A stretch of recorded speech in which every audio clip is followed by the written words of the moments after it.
Blink it out. Come on, Dom. Let's go. Let's get this going.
Ooh, good left.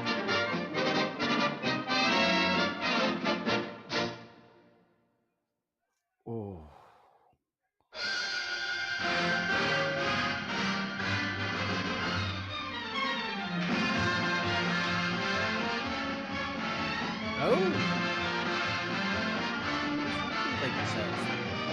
Smith's right down. He's got the power of friendship moving through him. Reyes is not all the way down. He's just a little bit. Mostly, I think he just needs confidence. He's still showing.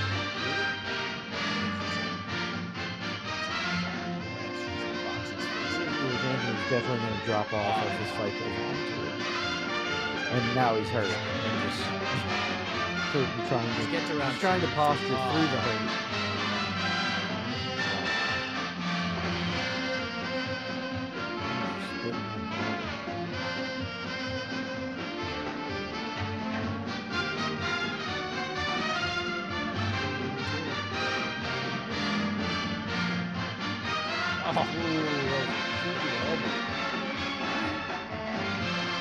Still got life in it.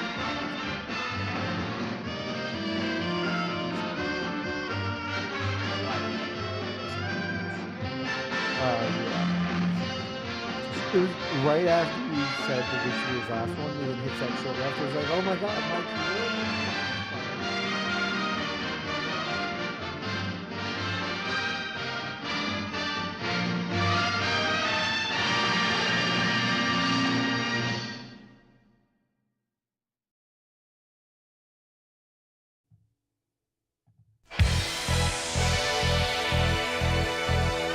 Welcome to MMA Fighting's UFC pay-per-view watch party. Watch along with MMAfighting.com as we check out the main card for another UFC blockbuster event. Results, games, surprises, and the best reactions to the craziest moments in the Ultimate Fighting Championship. Live around the world on the MMA Fighting YouTube channel.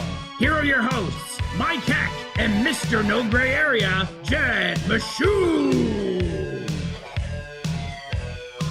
Hello there, everybody. Welcome to the UFC 310 watch party here on MMAfighting.com. 'Tis the season for fisticuffs, and we're happy that you are here with us. I am Mike Heck. That is Jed Meshew. Hello, Jed. Hey, Mike.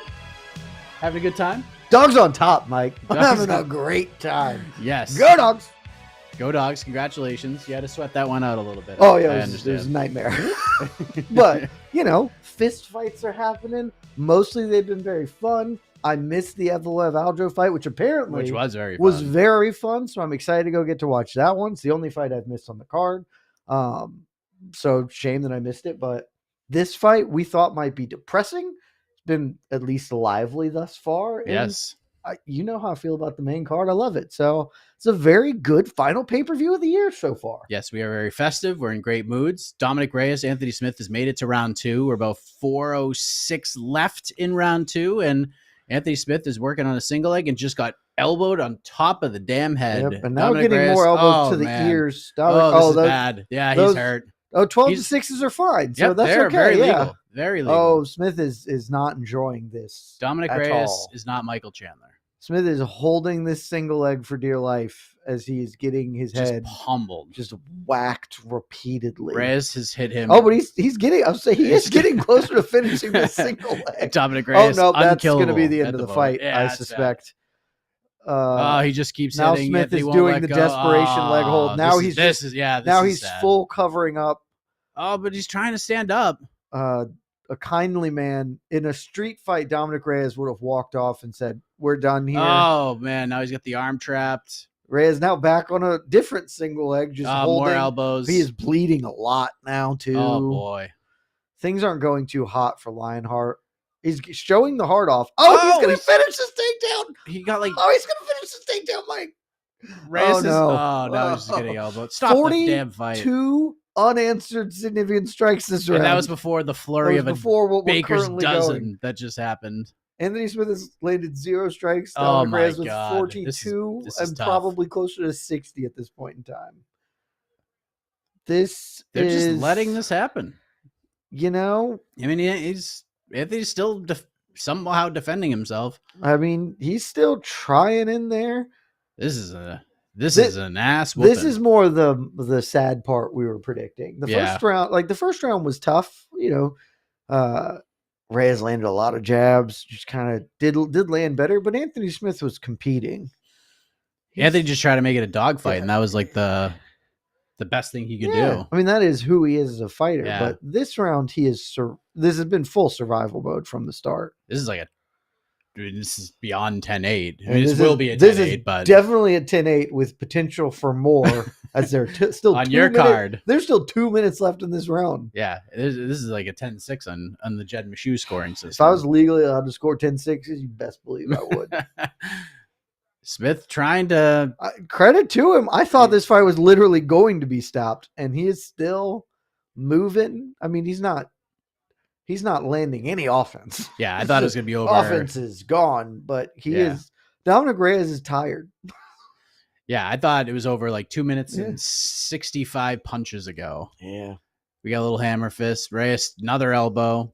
But who knows? Maybe Reyes is just tuckering himself out here, and this is Anthony Smith's game plan the entire time. Let's just get battered till he can't punch or kick no more. If you've never seen it, the documentary When We Were Kings on the Rumble in the Jungle fight. Oh yeah. It is on Netflix now. I watched it this week because I was just on Netflix and I saw it. I saw it way back in the day. It's very good. It's terrific. It is so good, and I rewatched it. And if you have never watched it, if you don't know really know what the Ali Foreman fight is great. And maybe this is Anthony Smith rope-a-doping. By the way, Dominic Reyes already has broken his significant strike record.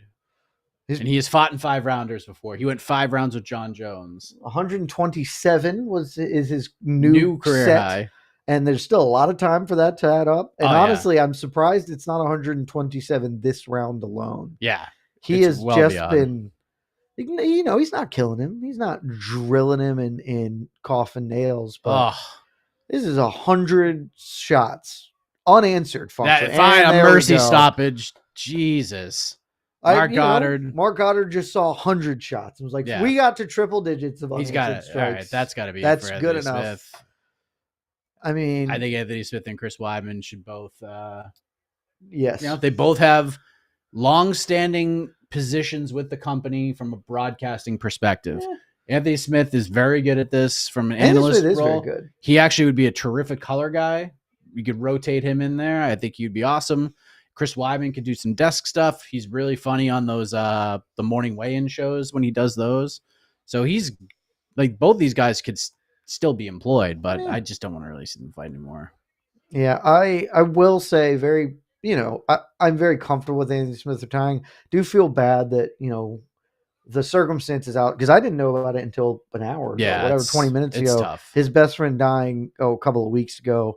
I can't really imagine fighting through that or really doing anything if my best friend died. Yeah. And so if he wanted to say, hey, that was a particular set of circumstances, I know I don't have a long career left, but I don't want that to be my final fight. I would absolutely understand that. For Chris Weidman, I know you may not want that to be your final fight. That needs to be your final fight. It was tough. Like that, to me, the booking of that fight was the answer to the question. Like, if you can't, and I don't mean this to be disrespectful to Eric Anders, but we know who Eric Anders is at 36, 37 years of age. Mm-hmm. If you can't beat Eric Anders, there ain't really much else place to go. You know what I mean? So, tough night for both of those guys, and it is what it is. By the way, I'm a little thirsty. I think I need a little caffeine. I love this so much, guys. There we go. Right into the old weight North Swole sweatshirt with the old Celsius. The issue is Mike and I didn't coordinate at all, and he did the festive thing, which is obviously very smart and very stupid. And so he's doing this. I did something that you will see later. Oh my God. That I didn't coordinate with Mike either. It's a totally different way to go with things. The gloves are coming off, by the way. Oh, that's good. I mean, it's not great. It's really unfortunate for him to have to, if it is, he's ending his career in these circumstances, but he's going to stick around the UFC for a long time, like you said. He's so good with the microphone with him. He's terrific. And I try to give him credit a lot because he carved a career out when he just shouldn't have one. I know. Like, Anthony Smith is the most creative fighter name ever. Like, there's nothing to be like, I'm going to remember. Like, you went to school with an Anthony Smith for sure. Probably a couple of them. And then, like, he kind of even looks like a creator fighter in the UFC game. Like, if you just do the spin the wheel, he's got the tattoos, the bald head.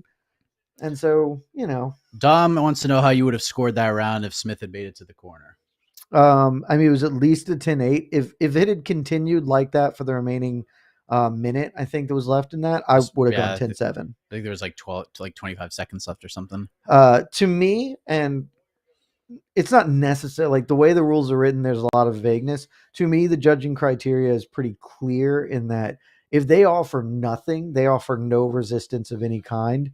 That's full everything, and he took a lot of damage for 5 full minutes, offering nothing in return. I think that should be scored as heavily as we can possibly score a fight. Yeah, it was. I mean, that was vicious. Mm-hmm. There's 100 unanswered punches. Oh, dude, it's a lot of punches, man. Go punch your pillow right now 100 times. I wonder. Don't have to be as hard as you. Just punch it 100 times. I bet you will be tired. Dominic Gray still talking about the elbows. I wonder if he's got a call out in mind. It's a great question. And let's see. Shout out to Dom Reyes. Man's on a winning streak. 2 in a row. 2 is a streak. He's back. The Devastator. Getting it done. So now he's moved. Not only has he won 2 in a row, he's now going to move up in the rankings. He's now the number 12 guy. Was Anthony Smith in front of him in the rankings? I think so. Let me pull up the old UFC rankings and see if that's true. That sounds like it could be right. One of them was 12 and one of them was 13. So no, Reyes was 12. Smith was 13. Oh. So he will remain at 12. It's possible he moves in front of Johnny Walker after such a sensational win. Anthony Smith Smith getting the mic. So let's see what he has to say. We can turn the volume up a little here because it's not the pay-per-view. So.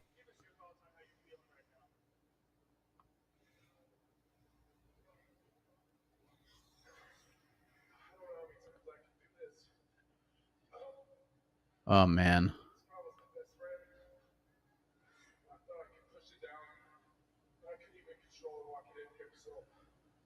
Oh, man.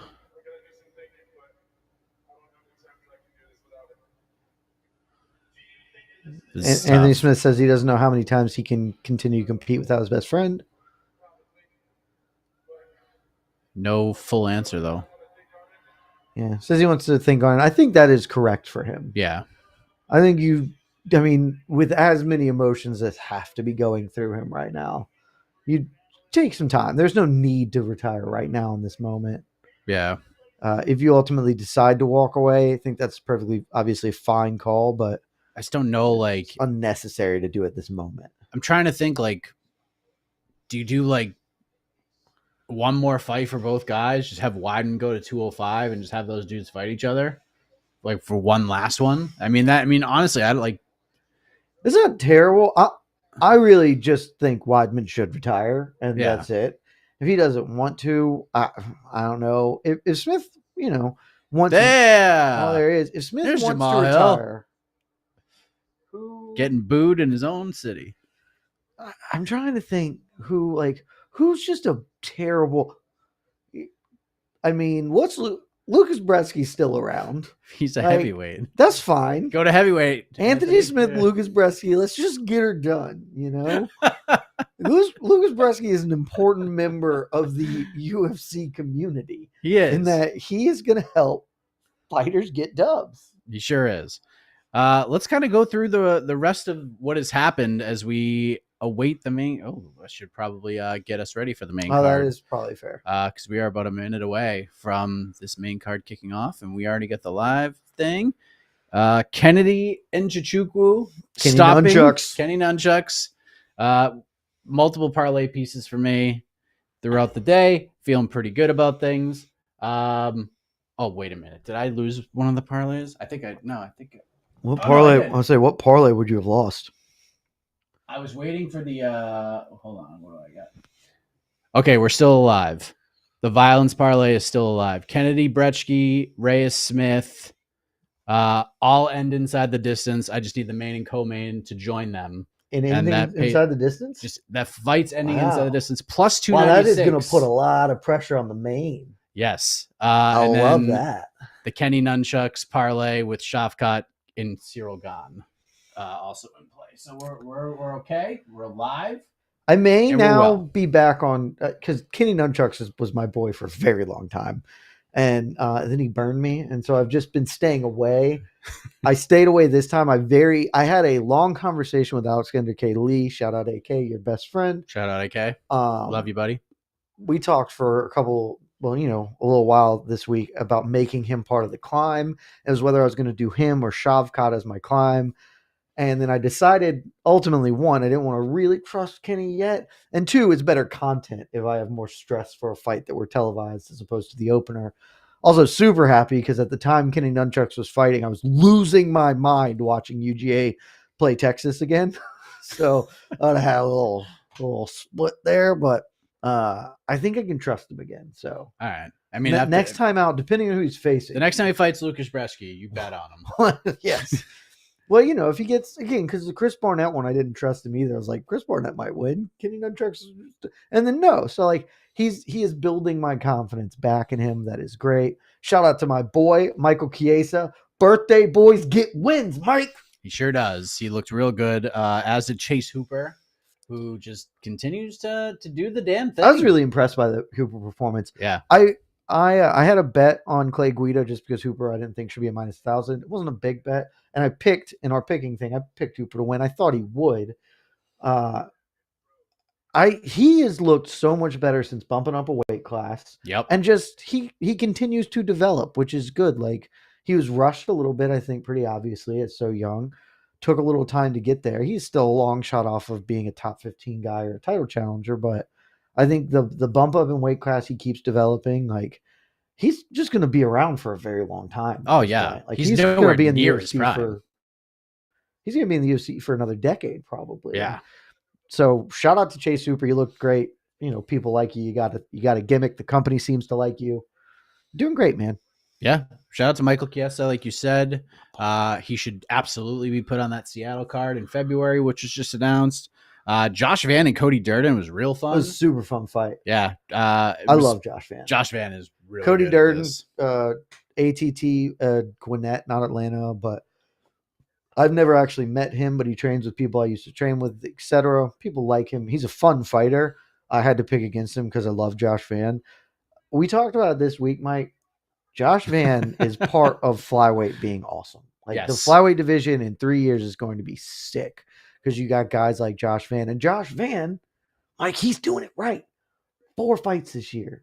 He fought 4 times. That's how you get better. That is how you get popular. Kid's sick. I'm very excited to see where he goes. Oh yeah, he might be my wild card pick for on to the next one, just because flyweight rules. Where's BSD ranked? Chase Hooper versus BSD, perhaps. Oh no, that's a terrible idea. Don't do that. Someone asked him about Jim Miller, and he's like, "Sure, I like that one." I think that's correct. I don't mind that one either. BSD almost certainly kills Chase Hooper at this point, and again, it's just like firing him up the road. You don't need to. Yeah, let Chase Hooper let him cook. Well, fight Jim Miller. Jim Miller could win that, or Chase Hooper can win it, and he beats a popular guy. Nobody loses too much in that fight either. Oh, Josh Van versus Vinny Siggs. I mean, you're giving him a pretty big bump up because I do not believe Van is ranked. He will be after this fight, I guess though. Durden was like 14 or something in the UFC, so I guess that's true. So maybe yeah. Vinny Siggs is coming off a bad. That's a lot of boxing. That's a lot of good boxing going on. Oh, I would love that. That's a good pick. That's not a bad pick. That's a terrific pick right there. Yeah, shout out there. Love that. Eric Anders, 2nd round TKO. The man has gotten his shit together, sober, no longer addicted to the drugs. That's important. And goes out there and beats Chris Weidman, who looked, as we talked about, did not look good. He had one moment after the illegal knee. It's so great. You put in Slack, Chris Weidman should retire. And then almost as if you conjured it, he hits that left hook. And I was like, oh my God, Mike just hexed him. This is the best. Chris Weidman's about to win. Yeah, I was like, this should probably be his last fight. Because he was just getting like ragdolled by Eric Anders all over the place. Like Eric was like tripping him around, like just doing whatever he wanted. And it was like tough to watch. And then he almost gets the finish. I was like, holy crap, what a way to go out. But no decision there. He just kind of took off and left. So yeah, that was tough to watch. Brian Battle, who missed weight by 4 pounds. Vegas let him hear it. He was getting booed that entire fight. And I thought he lost to Randy Brown. I thought Randy Brown won the 1st and 3rd rounds. But Battle gets the splitty. And this, to me, that, like, especially with how the fight ended, because it wasn't a thrilling affair, especially in round 3. It slowed down quite a bit from round 2 into round 3.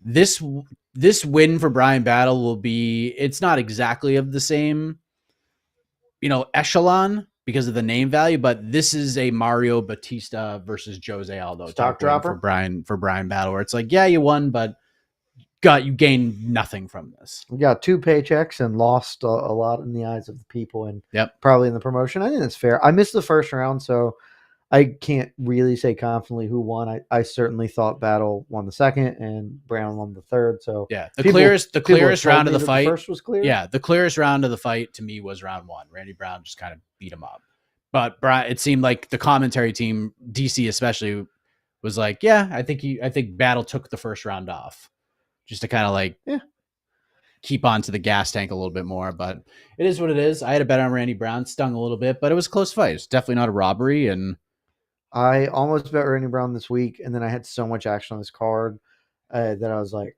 I don't know. And then as soon as I was debating it, and then when Battle missed weight, I was like, I'm not going to do it because, credit to Randy Brown. He came out, he said, hey, Brian Battle is like, this was intentional. We'll never know if it was an intentional weight miss. But like, yeah, he had a 5-pound weight advantage. It's one of those situations where I don't think any of the things people will suggest about take a point from him or whatever. Like, I'm not really sure any of those fit, but at the same time, in a fight that close, for the guy who missed weight to eke it out feels a little wrong. Yeah. Know?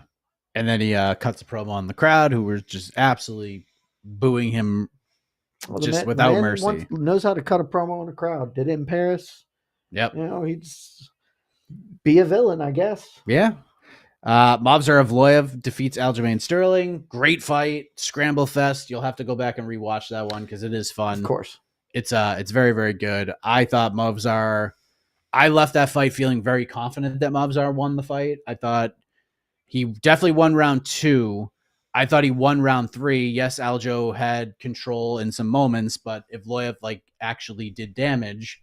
So to me, I thought he won the 3rd. And there are many people who thought that he won 30-27 because of the same thing happened in the first round. Aljo had a ton of control for like the first, there's like a 2.5, 3 minute stretch where he just was on the ground. He wasn't landing any punches. He wasn't really doing anything. And then Evloev got on top and swept and landed damage, actually did stuff and landed a shot that you could tell Aljo did not like in round 1. So if you wanted to score that first round from Ovzar, I don't hate it. I don't hate it. So there are people on Twitter who were not happy with that scorecard. I don't understand why people are that upset about me saying cards could be everywhere, but I think Evloev won. Oh, you're an asshole, and I'm not even going to talk about people just hate Evloev. They just for no real reason. He's other than good. Dana hates him. He's good, and like, I'm not here to tell you he hasn't had some boring fights. He has, but the Arnold Allen fight was fun. Apparently, this fight was fun too. I am excited to see what Dana says in the post fight if he shits all over this again. But I mean, the fact of the matter is, it doesn't matter if he's boring or not. He is 19-0. Like that's he has 9 wins in the UFC. The UFC, the organization that purports to only give you the best opposition. You cannot say in one hand, fighters only fight the best here, and this dude has won 9 in a row and doesn't just like no, like it. One or the other is true, so you got to let him do it. So. I don't think he will, just because it seems like Volk's getting. I think Diego. Now we do the Diego Lopez. I think we're rematch. heading to the Diego Lopez rematch, which is fine. I think that's reasonable. I do have a question for you though, because you said earlier, I think Josh Van might be a wild card. Are you guys doing a special allotment for Evloev on to the next one because of the odd card placement on the prelims? It feels weird not to. I'll have to talk to the best friend. I'll have to talk to the best friend, but we could just throw him out there. Like we'll be live. We could just talk about it. People might just ask like, who should Evloev fight? And it's going to be Diego Lopez, or he should get a title shot. I would have given him the title shot after he beat Arnold Allen. Honestly, I absolutely thought he should have gotten the title shot after that, but so it goes. And I will just say, I don't think you can friends forever. If you guys don't do it, I think it's too low hanging. Yeah, no. To be like Evloev, Diego Lopez. Yeah, okay. The band gets to stay on the sides. Yeah, this is not Patty Pimble, Michael Chandler types of friends forever. It's just not one of those things. The one bet that I wish I took, but I didn't, and I think you have the same regret.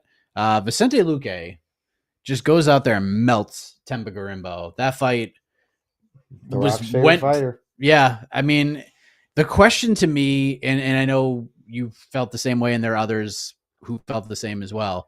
Temba Garimbo is a fine fighter, but he's not going to be a ranked fighter. He is just not that guy. Look at the wins. They're not great. And he takes a big step up to fight Vicente Luque, a fight he called for, by the way. So he got himself to the dance by making the call and doing the thing. However, Vicente Luque, the question was about Vicente. It was nothing to do with Temba. It was all about, is Vicente Luque just done? And turns out he's not done because he went out there and just strangled Temba Garimbo unconscious in a fight where, it's very cliche now, but there are levels to this game, and Vicente Luque showed that, and he's back in the win column. So good to see from one of the all-violence all-stars. It is. I almost bet him, but I mean, the issue, obviously, I don't think Vicente Luque is near his prime. He is still very young, which is one of those weird things. Like, he's relatively very young, but pretty clearly he's past his prime. He's very shop-worn. My concerns were that the Buckley fight was so concerning. Yeah. Not just that his performance was bad. He looked like he just didn't want to fight at all. Like, he just didn't want to be there.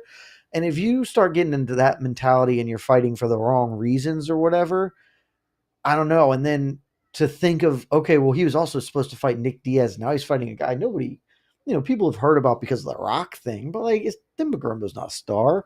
Like, I just didn't know what his motivation would be. And so I was like, I don't feel confident. And then immediately he kills him, like just instantaneously, he drops him and then taps him. And you're like, oh yeah, okay. Maybe the Buckley fight, like, is still indicative that Luque is not a top 10 guy anymore, but maybe it's not indicative that he is done with fighting. That was just a bad night for one reason or another. Yep. And then you guys got to see the tail end of Dominic Reyes putting a beat down on Anthony Smith, who was very emotional after the fight. And we wish Anthony the best, obviously, and we'll see what happens with his future. But now, ladies and gentlemen, the promo video is kicked off for the main card opener.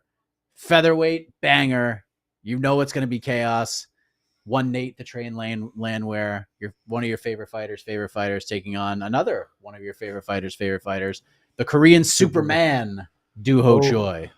Yeah, man, this is like this is superb matchmaking of just like, yeah, these are fighters that fighters and like hardcore fans just love to watch. Nate Landwehr is just the best. Like, I wish he was good.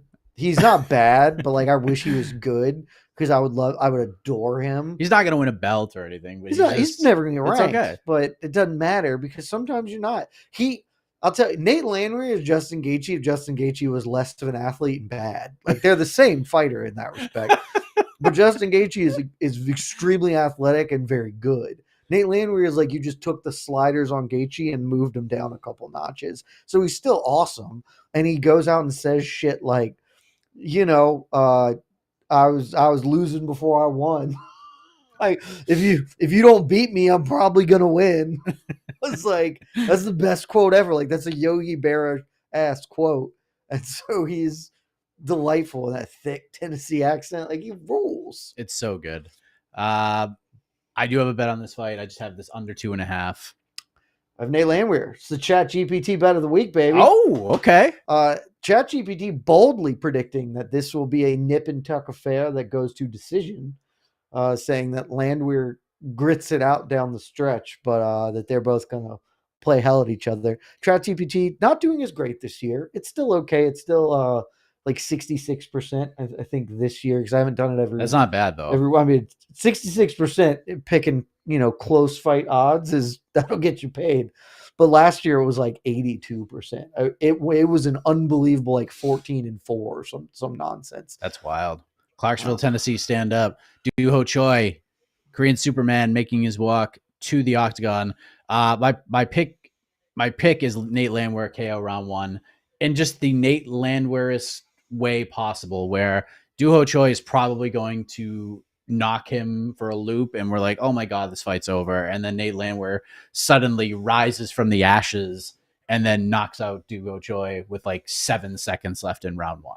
What's my pick? Was it round 2? I think round 2, I believe. I'll say, because I have the same thought. I just think it's going to happen in the second round. Yeah, I think Doo-Ho Choi is going to win the first, and then if you don't beat him, Nate Landwehr's going to beat you. Yep. So yeah, he's like Joe Pesci's character in Casino. It's like, if you don't beat him with your fist, you better beat him with the bat. If you better, like, that's just who Nate is. I see Korean Zombie, TKZ, baby. There he is, the great TKZ. Man. I mean, yeah. I wish I was as calm, cool, and collected doing anything as Doo-Ho Choi is getting ready to fist fight an absolute lunatic. And the way they are going to fist fight. Oh, he's not going to absolute chaos. He's going to just get into a battle because Doo-Ho Choi is that dude. It's awesome. The spiritual successor to TKZ. Smile on his face, does the double fist pound to Chris Tione. Also, I know you called him Superman. He just says boyish. He does still. Like, he'll look like what's that. He like 32, and he looks like he is 24. I mean, what? I need the secret. I need those jeans. And there he is. Yeah, there's the train. Total different demeanor from Nate Landwehr. We can talk about opposite walkouts. Nate's ready to take arms with him. Look, the way they compete is similar, but I think like spiritually they're not quite the same guy. Doo-Ho is like realigning his chi, and Nate Landwehr is like tackling people on the way to the cage. Doo-Ho Choi just kind of bopping around, and Nate it's like, wow, this is so cool. Chest. Nate's just, I'm gonna smack somebody around. He's killing it. What a hit. Look at his face. It's so great. It's so great. Man. This guy's the best. Nate Landwehr is the best. Honestly, like, here's the thing. I want Nate Landwehr to stick around for as long as he can in the UFC. Nate Landwehr, for sure, has Boise, Idaho. What up? That man has a Mike Perry bare knuckle run in him that's going to be exceptional. When that comes about, boy, is the Nate Landwehr Mike. Like Like, we need to do, like, you know how sometimes they do that with movie stars where Glenn Powell did Top Gun Maverick to go to, like, Tom Cruise movie star school? We need Nate Landwehr with Mike Perry to go to Mike Perry BKFC school. Oh, I love this. We need to get these two dudes together. We should play golf with them. Just do a 2-on-2 golf with them, so he can start learning the Mike Perry thing, and then he can go to BKFC in a couple of years. I'm not pushing him out the door now. Let him keep running around the UFC. There's no need. There's no need. But in a couple of years, when Mike Perry's ready to hang up his bare knuckle, not gloves, I guess, because the bare knuckle, Nate Landwehr come in seamlessly and fill the role. I've been thinking about that take for a while. I'm glad I got to unveil it here. But this man is gonna be Perry. Like, he's built for it. Oh yeah, he's a great he's the next generation. And he could be a star there. Like, he could be a mega star there, I think. That's the thing, is like, Nate Landwehr is not good enough to be a star in the UFC, because you do have to, like, get into title contention to really blossom like that. And he's just like, he's never going to. But he's 36. Yeah, but he has all the makings to be like, that man is built for BKFC. Oh yeah, 2-minute rounds for it. 2-minute rounds, like, buff man, got the snowflake jacket on, just tremendously dressed all the time. Tis the season. Tis the season indeed. Nate Landwehr looks like a man who's about to get in a fight. Duo Troy's just kind of hanging out. Duo Choi looks like he's lining up a 7-foot birdie putt. Nate Landwehr looks like he's about to run through a gauntlet of fire. It's really incredible. Yeah. He's so relaxed. All right, cool. What you think about candy? Yeah. Pop-Tarts. Just hanging out. I'm so excited. Oh, man. This thing's about to pop off real quick. It's going to be very, very fun. And then the fight after this is the best fight. Oh, yeah. Of the year. Oh, yeah.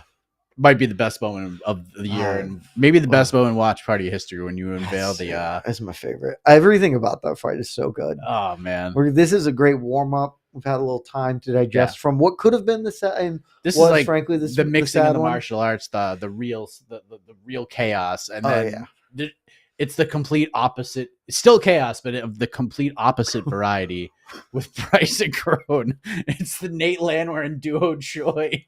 There really are rhythms to this card. We're going Anthony Smith to Dom Reyes, like, down here. Then we're going to come up, rising up the vibe meter, just up with this. And then we're going to just go to weird for the Flat Earther Bowl.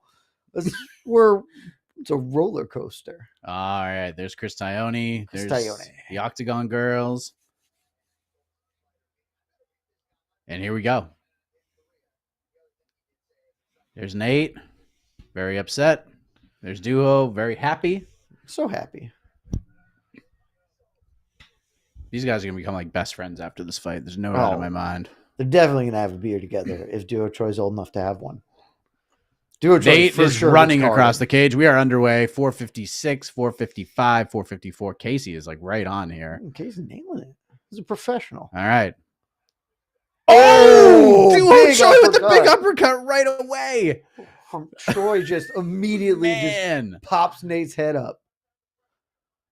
Some quick jabs from Korean Superboy. Oh, nice right hand. This is kind of the fight I expected it to start out looking like. Nate Landwehr's got that Forrest Griffin. No, Nate got to start beating my ass before I start fighting to him. Nate gets dropped to a knee and he's right back up. Right back up. A very high guard. Oh, another right hand over the top. Duo Choi is just looking a little sharper. Yeah, he looks good. Oh, another nice jab.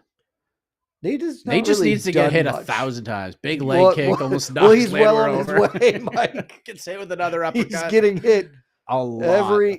every 4 seconds. Oh, another uppercut. Big uppercut from Choi. It's a leaping, lead step in uppercut. Landwehr throws a right hand, doesn't really land. Throws a push kick, doesn't really land. Another hard leg kick from Landwehr Choi. is bleeding perhaps from 2 cuts on his forehead. At least 1 cut. His nose is jacked right up, here. It looks like too. Oh! Big combination from Choi. God. Oh, right-handed. Oh. Choi is just chewing him up. That leg is nasty. But if you don't beat him. Oh, good jab to the body. ChatGPT is not looking smart right now. No, it's I gotta tell you. And now we get to the ground. Choi gets a takedown in a weird clinch.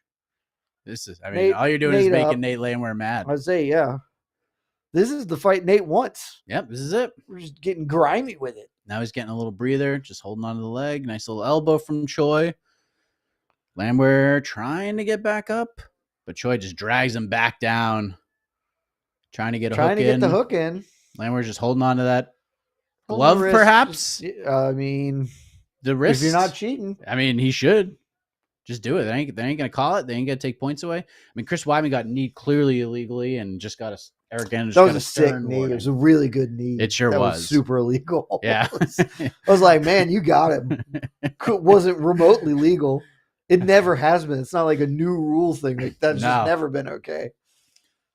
Oh, Nate Landwehr should have grabbed that fence there. Yep. He didn't. He's a man of integrity. Now Troy's got the hooks in. He's got the full pack. Kind of wonky set though. Both hooks are in. So Nate definitely has a cut like right here, and looks like he's bleeding from his nose as well. And the intensity levels of both guys remain the same. Oh yeah. Nate turning. Nate stands up. Nate to his feet and a knee to the body. There he is. Keep that train chugging along, baby. But now you're just going right back up into another world of hell where Duo Choi is just eating. Well, yeah, he's just killing you, but we knew this was coming. Yeah. This is what Nate does. Oh, good right hand from Choi. Eventually your hands will hurt if you hit him enough. That uppercut is just he is landing it every time. Goes to the body, and then once Nate tries to cover up the body, he throws the uppercut again. Another one. Choi very clearly scouted well for this fight. Oh, yeah. All he is doing is landing this uppercut right through Nate's guard and his right hand over Nate's guard. Yep, that's all he's doing. And leg kicks and just killing him with it. And then when Nate puts his hands up like he's going to block an uppercut, he rips him to the body. Go to the tum-tum. Yep. Minute 5 left here. This is the Duho Choi show thus far. This is left hook. Just trying to mix things up a little bit. Right big combination. Nate with the right hand. Oh, Choi. Nate's starting to wake up a little bit. Nate's starting to wake up a little bit. Some blocking here. Now he's starting to come alive. 7-31 is the strike count. 7 for Nate. Oh, well, make that 34 for Choi. Jeez. He just rips Nate's head off again. Man, that uppercut is nasty. What a round for Duo Choi. Got one underhook. Let's see if he could do anything. She's like, nah, I ain't grabbing the fence. You should be. You didn't cheat the last time. Cheat now. Got a little overplumb. Oh, knee to the rib. Body. Oh! That was so nasty. Choi just landed the sharpest short elbow you've ever seen in your life. We have the volume down to 3, and that thing peeled. Vital seconds. Nate Landwehr is he's a tough, durable dude. young man. And he's just like, okay. Now you're going to fight.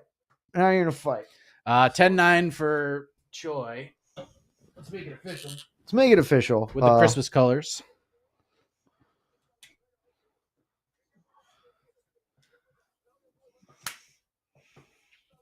$10-9 Choi, Casey. Yes, I think we're running into the same issue we had last time. So I have no idea if you can see this. It is red marker on a whiteboard that has glare on it. With light, yes. So, okay. There's a real chance that may not be a thing. But I was thinking about this too. I'm like, oh yeah, we have whiteboards. We didn't really use them last time, but why? And this is exactly the reason. So we will speak it to existence, but luckily the great E. Casey Leiden already has the scorecards ready to go. He can type one on in there. God, that uppercut is just ferocious. But we knew, look, like I said, Nate was going to lose the first round. Now this is the round Nate turns around and knocks him out. Oh, it's coming. And I get a perfecto, baby. Let's go. Choo-choo. Round number 2. Choo. Did you enjoy the FPI, the Fight Pass Invitational? Oh, it was terrible. I actually do enjoy grappling. Fight Pass Invitational is awful because it plays by the awful rules. CGI really did it best. are really getting right after it. Oh, Choi rips into the body again. I mean, these dudes are swinging. This is the fight we wanted. Big leg kick from Choi. Just takes the leg out from under him. Did you watch any of that Fight Pass Invitational? Not a second. I mean, almost all of them went to decisions because it is that kind of grappling. And they don't even do the EBI stuff, the pretty clearly established best practice of. When we go to overtime, we do escape time submissions or whatever. It's just nope. So it's just, this dude won. Okay. It was terrible. Double underhooks. Let's see if Nate gets a takedown. Let's go, Nate. Nate, win good knee. Win this round, and ChatGPT's looking smart. Then ChatGPT's looking like it knows what's up. Oh. We got a double clinch Choi action. Looks almost disinterested. Oh, big elbow from Choi. Jeez. Right back to the body from Choi. That didn't feel good. Jab from Choi. Shout out to the person in the comments who called the first round close. Respect that a lot. Spinning back elbow from Nate. What's that? That's spinning back elbow. Out of nowhere. Who said the first round was close? I didn't. Somebody. What a trip from Superboy. Jeez. He just launched Nate Landwehr across the out octagon. Out of nowhere. Into he just side hits an outside trip. Shout out MMA Grub. That guy's a king. I'm not sure what fight he was watching, but all right. Perhaps it's a joke, in which case it's a terrific joke. Yeah, I'm into it. Close fight. Side control for Choi. Choi, come on. Fight with honor. Okay. Now moving to mount is fighting with honor. Oh, now he switched to the back. What a transition. Now right to the back. Wow. Nate Landwehr just moving around. Oh, he's cleared the legs. Okay. All right, Nate. Good scramble. Might get crucifixed right now, though. No, he's up on the single, and then it's time for the train to come. Now he's got the hook in. Keep standing up, Nate. Now he's got both hooks in. And an arm trap, too. I think that Nate Landwehr is not going to win this fight. Yeah, not looking good. Choi looks flattened out. Choi got him flattened out, starting to put the shots in.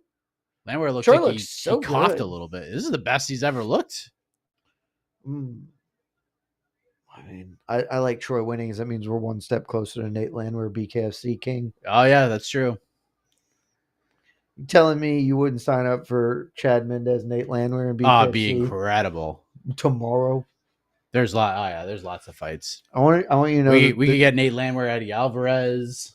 Potentially, Nate would have to put a couple LBs on, but you can still see Stop cutting weight. Be fun. Yeah. One of the great tragedies in my life. I don't know what Nate's doing. He's pulling the hair almost, it looks like, but it's like a reverse full Nelson. It's not great. He's just sort of stuck here and out of ideas. Yes. Oh. Superboy Choi looks really just so relaxed. It's just wild. Just out here getting into a fist fight. Oh, Nate's up. Come on, get up.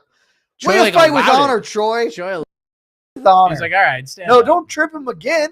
Come on, Choi. You let him up to just take him back down. Oh, man. Oh, Nate is now yelling.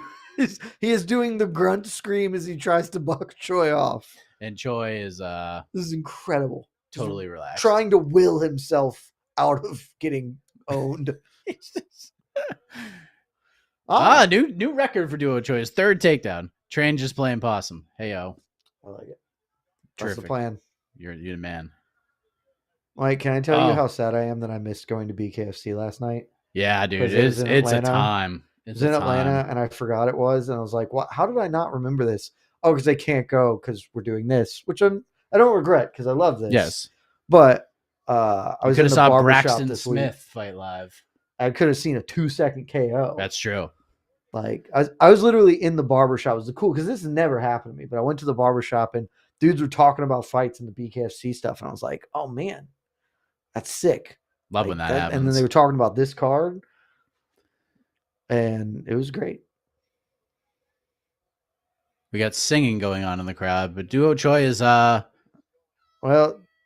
Casey made this kind of a fight that Casey, you can't see this still because it's 10-9. It hasn't changed, but this is 10-9 in favor of Duo Choi. Yes, samesies. But I think everybody's score will probably be around the same. But this is where Nate Landwehr comes alive. I thought he was coming alive. He came alive for about 45 seconds in round 2. He's going to put a 10-7 and still win a decision, so ChatGPT will be correct. Yes. All right.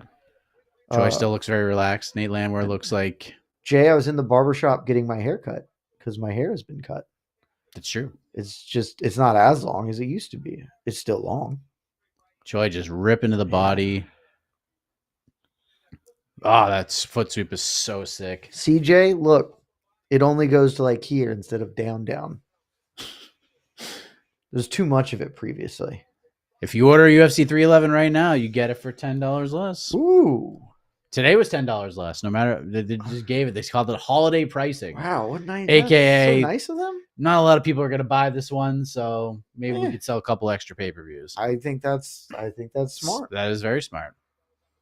Nate Landwehr just lands a big right hand. Let's go, Nate. He's Troy going for broke now. Oh, Nate is coming out slugging. Someone's getting knocked out. Just go. On your shield, baby. This is the Korean zombie. Max has been beating me. We're going to settle this right now. Nate is just hooking him. And Troy's killing him in response, but Nate is going to make his stand. Oh, Landwehr with the nice right hand. Come on, Nate. Dog it out. Choi is going to catch him with something real bad. Wait, you need to finish for your bet here? I need this is just a single under 2.5. This is not part of this is not part of the violence parlay. Yeah. I just took this as a single. I thought this might go to decision, but I still thought under 2.5 was kind of a safe-ish bet, but yeah, not looking great. Choi became a smart, intelligent fighter. I mean, it was looking great at the start of this round. Oh yeah, Nate was doing it. Nate was prepared. He was just swinging it there. He couldn't get anywhere near this man. Oh, crucifix. Oh, Choi with those elbows. I mean, Choi may get to finish here because he's got that crucifix for sure. He's got to do it in 1 minute and 10 seconds. Oh, another looks elbow. Like he opened a cut though. A little doctor stoppage wouldn't be too bad. Nate's moving too much. Stop moving and get TKO'd for the under. Yes. It actually doesn't matter to me at all. Yes. My bet was on you, Nate, and I failed that bet. It's over. That bet is gone. But it's okay. We're still positive. Good right hand. Nate's just so angry and upset. Oh, look at him! He almost snuck out. He is trying so hard, but he can't get his arms free. He's a great so it doesn't trier. really matter. Come on, Chris. He's defenseless. We love a trier. Oh, Nate's just trying, but he's just running out of energy. This is like his last, whatever energy he has left. And Duo's just not letting him do it. He's holding his shoulders and arms so he can't do anything. So Nate is so frustrated. Moving. Come on. Let me out of here. I don't think this is going to hit. Let me out of here. Come on. 8, 7, 6, 5. Yeah, it's not going to hit. There's no way this is getting hit in 2 seconds. Oh, it's gonna hit. It's gonna hit at like 224. I'm gonna be real pissed. Nate is contorting his hips in a whole lot of ways that look uncomfortable, and still not getting out of this crucifix. The overhits. This is just demoralizing. Troy is just big man. Just shove your face down and then elbow. Put your face to the mat. Here comes the elbow. This is just a great performance, man. This is an unbelievable performance by the Superboy. Like, it's not the exact fight most people expected, but this guy's a player right now. This guy is an absolute player, 145. He's going to be fun to matchmake for tomorrow. Man, yeah. It's one of those cards you should matchmake for, like, everybody. Yeah. Like, all the winners. Well, not all the winners. Kennedy's fine. Oh, there's the stoppage. There's the stoppage, yeah. I mean, it took 3 full minutes of crucifix, but Korean Superboy gets it done. I mean, I couldn't have done it 50 seconds earlier, so it's okay. Good for you. Shout out. He knew that if you don't beat Nate Landwehr, he's going to beat you. So yeah, that was Korean a beating. Superboy beat him. Oh, great. That was a terrific performance from Superboy. A little duo Choi Aljamain Sterling action, maybe. Wouldn't hate that idea after just watching that grappling display. That might be the pick. That might be the pick. I don't know if Aljo takes that fight. I don't think he really is in a position to not take that fight. He's a former champion. He's always in a position to pretend that he has charge of something. Let's see, what do we think? It's not like Choi's the most active guy. What about Aljo versus the winner of old Bryce Mitchell, Gracie? Oh God. Little grappler's delight there. You're not feeling the old grapple actions. I mean, Duo Choi has proven to be a pretty darn good grappler. Well, it was Nate the Train. It's not quite the same. First of all, how dare you? Again, I'm sorry. That's future BKFC champion Nate Exactly. the Train. Exactly. He can grapple. He just doesn't want to. Yeah. Why would you?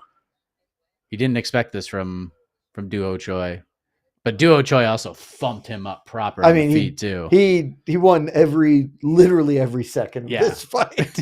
Even at the start of this round when Nate was like trying to make it a wild brawl, Duo Choi was still beating him at it. Nate just swung at air, and like the breeze from the punches was like the only thing that was done to Duo Choi in this fight. But he was swinging just from the hip. Yep. And we respect that. That's why we love Nate the Train. Nate the Train should be employed as long as he wants. Yep. Until he goes to BKFC. Just march right in there. Be like, hey, I want to do one more, and I want to go to BKFC. They'll let him go. It would be the best. Then just let him cross over a little bit, loan him out. They have a great relationship with BKFC. Just be like, they let Mike Perry go. They let Derek Brunson go. Like, if there's Corey Anderson got to go. Like, Fire wants to go, they go.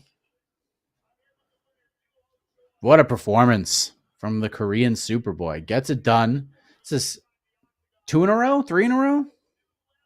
I am not sure.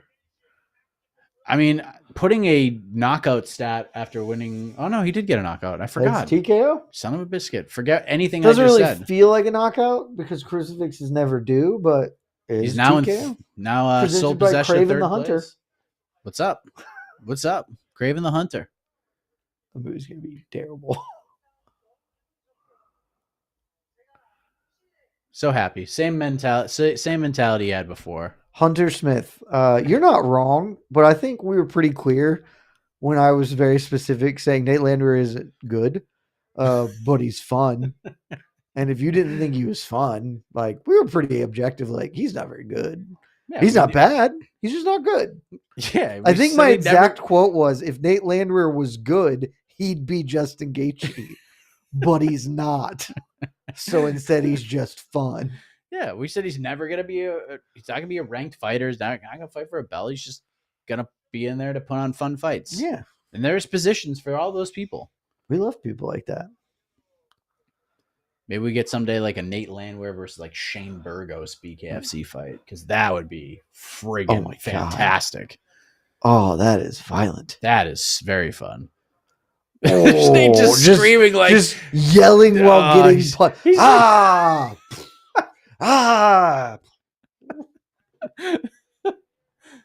Nate he actually like is just mad that he can't get up and return fire, but he's still not having in his eyes a bad time. He had that very clearly, like, oh, my big brother is holding me down and beating me, and I can't do anything, so I'm just yelling about it. I'm just gonna scream. Just gonna yell as loud as I can. I'm getting noogied. Let's see if there's a call out here from Superboy. Duo Choi by TKO is plus 250. Man, like that was a pretty good price, actually. It's not a bad one. Let's see. Pablo Casola was I thought you were saying this was fight of the year. No. The next fight, the fight coming up, may in fact be fight of the year. He called out Bryce Mitchell. Oh, Bryce Mitchell may lose, so that might be a bad call out. I don't hate the call out if Bryce Mitchell gets past Ice Cream Crown. Yeah, you should probably wait. But you should wait. Or just call out. Or just call it out to Sterling.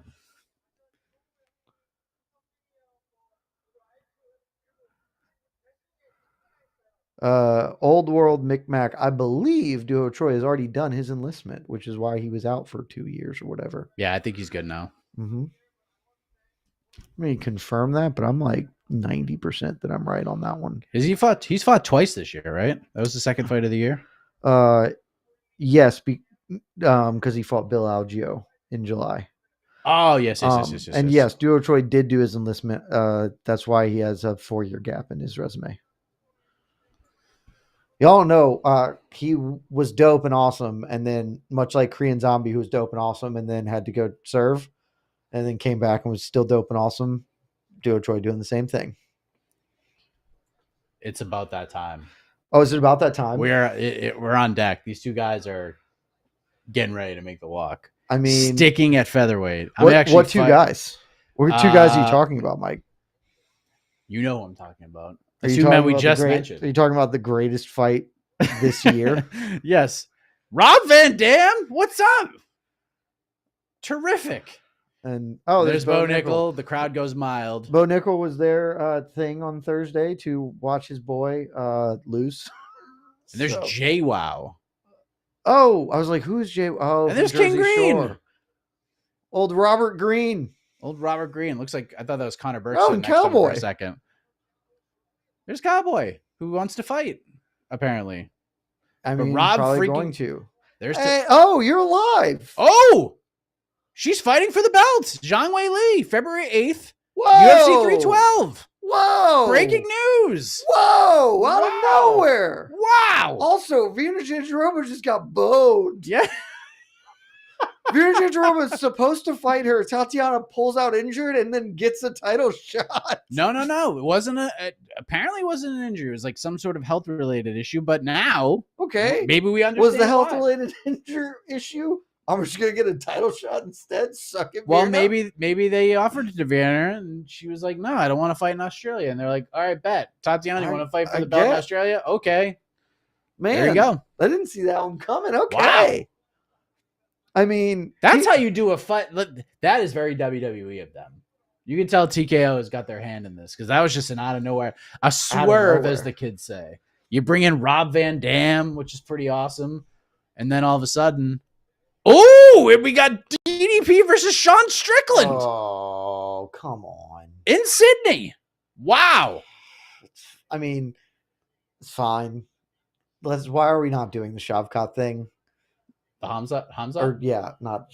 Because, I mean, there's probably issues of travel and such. It's okay. My boys are going to get it done. All right, so there you go, guys. My big middle-sized violin. Wow. UFC 312, 2 more title fights, and now everyone can stop asking what's going on with Zhang Wei Li because now we know she's fighting Tatiana Suarez in the fight that, if they're in the women's divisions, this is the fight, man. This is it. Like, we're gonna find out everything we need to know about Tatiana Suarez in this fight. Well, not everything. Most things. What I need to know is, can she fight twice a year in perpetuity? We're not going to find that out. But in this division, that doesn't matter because Zhang Wei Li is not fighting twice a year either. You know, fair point. Oh, there's Bryce Mitchell. Oh, there's my boy. Wow. Like, I think it's time. Yeah, we got thrown off by a big fight announcement. We got thrown off by a big fight announcement. Wow. If you're just joining us, real quick, Dricus Duplessis versus Sean Strickland for the middleweight title headlines UFC 312 in Sydney, and Zhang Wei Li versus Tatiana Suarez for the women's strawweight title in the co-main event. There's Crone Gracie. Jed, there's my boy. Jed, it's very festive in here. It's very festive. But now you got to get very festive for this fight. I have my own festivities. Because this fight between two people who don't believe that the earth is round, it deserves its own unique headwear. And I am now the smartest man in the room, Mike Heck. I know you wish that you had thought of this, but the brain waves, they're not coming. Do you see how this is a question mark? Yes. Because you have to question everything, Mike. You must question everything. Like, is the world a globe or not? Is over 1,000 years of institutional knowledge wrong and the earth flat? God. I'll never know. We'll never know. All I know is water doesn't curve, Mike, because the earth is flat. See, when I was a young man, the question that everybody pondered was how many licks did it take to get to the center of a Tootsie Pop? Now it's 2024, and it's a whole different. Now we question everything. Like, we literally question everything, Mike. Every single thing. I'm so excited for this fight, man. Like, this is my dream fight. I loved when we did BTL this week, and Luke was just like, "Oh, so Jed's just weird." I was like, "Luke, you've known me for a decade. You're just finding this out. What are you talking? Like, of course, like Jed, I love high level fights. Get through a broadcast without Michael Chandler. Neutralize harm. He's two shots in a row. Whatever that Ares tech is, bullshit. This is how I neutralize harm. Fucking space lasers aren't getting me. And there's Alexandre Pantoja. Ooh, look at the drip on the champ. Yes. That man is looking like a millie. Wow. And just super calm. Yep. I got to tell you, I've been kind of feeling like this may be a Asakura night, but not right now. I'm not feeling that. I'm feeling pretty good. I mean, but pants looking real good right now. And there's there's some swagger there too. I mean, Asakura is not a man who lacks for confidence. Yeah. And he's walking pretty quickly. She's like, all right, let's just get through this walk. This is going to be fun. Oh, God, this is going to be a fun-ass fight. Yes, very much. This is the scene in The Wire. This is Brother Muzone meeting Omar. I admire a man with confidence. I don't see no sweat on your brow neither, bro. 2025 is Kron's year. This hat looks like a globe. It does not. I would never besmirch the terrific flat earth bowl with a globe. Here we go. I do not understand how this is a main card fight. It is categorically insane, and I love it so much. It's time. Oh, it's time. This fight is probably going to be awful, but I'm going to have so much fun watching how bad it is. Who's in Gracie corner? Well, there's a Gracie and there's a Nathan Diaz. Yep. And I don't know who else is there. I'm certain at least one of the Gracies is with him, but I don't know who. Yeah. I know Nate is because that's what the whole throwing water bottle popping off stuff was. That's what happens. We throw water bottles and miss. I didn't realize how often he does it until I wrote that story last night and was like, oh, when I Googled Nate throwing beverages, there are a lot of hits. Man really likes to throw a water bottle.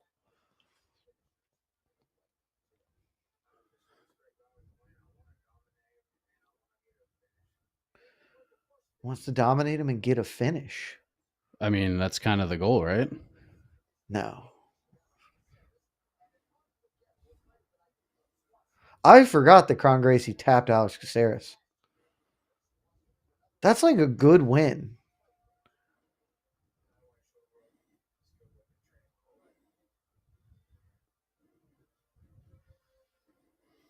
Here we go. Let's do it. I'm not ready to live in a world where Kron Gracie is a ranked UFC featherweight, but we could be 15 minutes away from that exact world.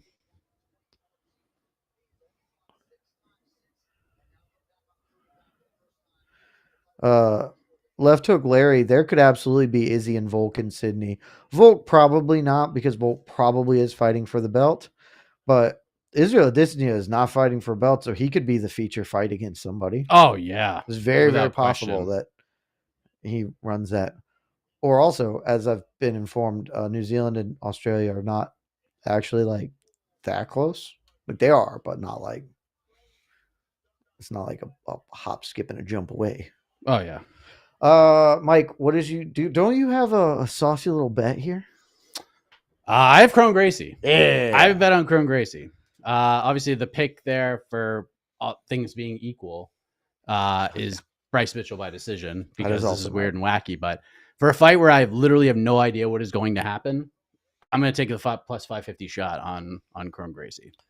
On No Bets Bar this week, I was like, objectively, I should be betting him because Bryce Mitchell's I think Bryce Mitchell is a better striker and could do that. But if they just start grappling, absolutely Kron could win that. And so I should bet it. And I was like, I don't want to bet on Kron Gracie. I don't want to have to deal with that. I do have. I mean, it's just let's just have some fun. Maybe we get real weird. I have a fairly sizable position on the over 1.5. I parlayed it with the over 1.5 in the Mavsar versus Aljo fight, which obviously cashed with ease. We're getting Cotton Eye Joe here from Bryce Mitchell. Oh my God. If he does the dance all the way to the freaking cage, I'm gonna lose it. Oh, he's just sprinting with the American flag. He's just sprinting with the flag and now hopping up and down, looking fired up. Oh, this is the best. So is that gator tooth necklace? What the hell is going on? This is the best. There he is. He made it to the cage in like 4 seconds. Oh, just the fastest walkout you've ever seen. Even when Frankie used to sprint to the cage, Bryce got a better 40 time than him. Oh yeah, he's down, and he took like 8 steps to get there. I'm so excited about this fight because my friends learned who Bryce Mitchell was this week. Talking about like seatbelts. Yeah, well, like that was it. And it was like, what's going like I was just talking to them, and then I was like, guys, you don't understand. This guy's a special guy. And they're like, what do you mean? I was like, I was like, so we're outside of the flat earth and this not believing in seatbelts or gravity or space.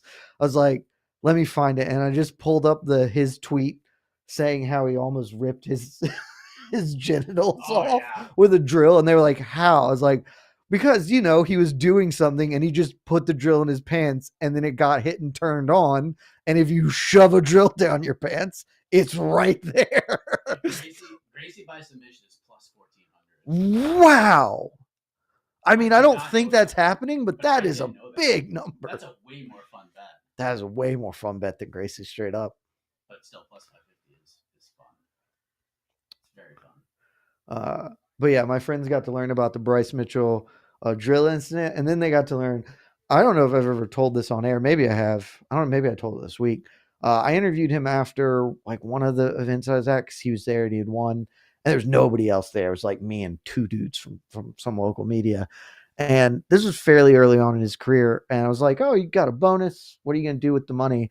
And he very just was like, oh, yeah, probably going to pave my driveway because the cows just shit in it and it's grass. And I walk around barefoot and I step in cow shit all the time. And I'm like, dude, you could just wear boots. you just don't also cows can still shit on a driveway.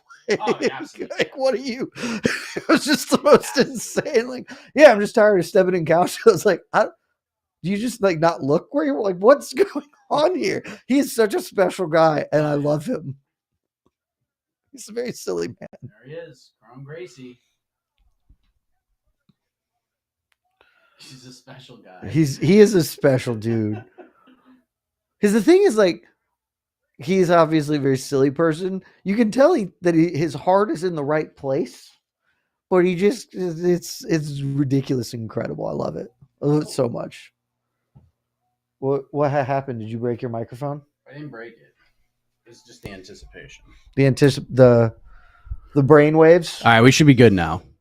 My apologies. It just clipped right out. Shout out to the chat. Shout out to Casey. We're back. All forever. Shout out to the chat. We should be back. Also, somebody in the Ansley in the chat says Weidman and Guida brought out flags. Bryce brought out a flag. Is there a flag curse going on? Did anyone bring out a flag and win today? I don't know.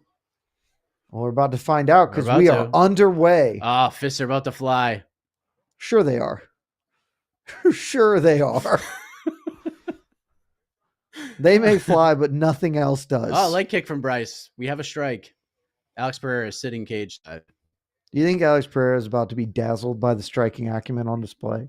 I think so. I think he's going to be like, I need to train with these guys. Better is put 5,000 on Crone Gracie. I love that because that is not a lot of money. like it's not a small amount of money to most people, but Crone pulls guard into bottom half and doesn't have the underhook. I don't know what that decision was, but it's not what I would call good. I would say the gravity got him, but I don't know if he believes in gravity. There's really nothing to call here. Yeah. Bryce Mitchell is holding on the top half and Crone Gracie is trying to get to a hip. Oh, he does get to a hip and gets back into guard. There he is. Good job. All right. Crone's back was off the mat for a good 4 seconds there, but he's back down. And this is kind of what we expected here. Full guard for Bryce Mitchell, Bryce Mitchell is in full guard. Short shots and probably going to be here for a while. Fry for 3 minutes and 27 seconds. Seems likely. I do respect Crone just going full 1996 MMA meta. Nobody will expect my guard. The guard is invulnerable. You know, a stand-up would not be the worst thing in the world. I mean, nothing is happening. They could stand this up. It just would really would not be the worst thing in the world. Crone's not even really doing anything offensive with the guard. He's trying to play overs here. I don't know. Now he's just holding posture. Yeah, down. I mean, I don't know. I don't know why he pulled guard if he's not going to do anything.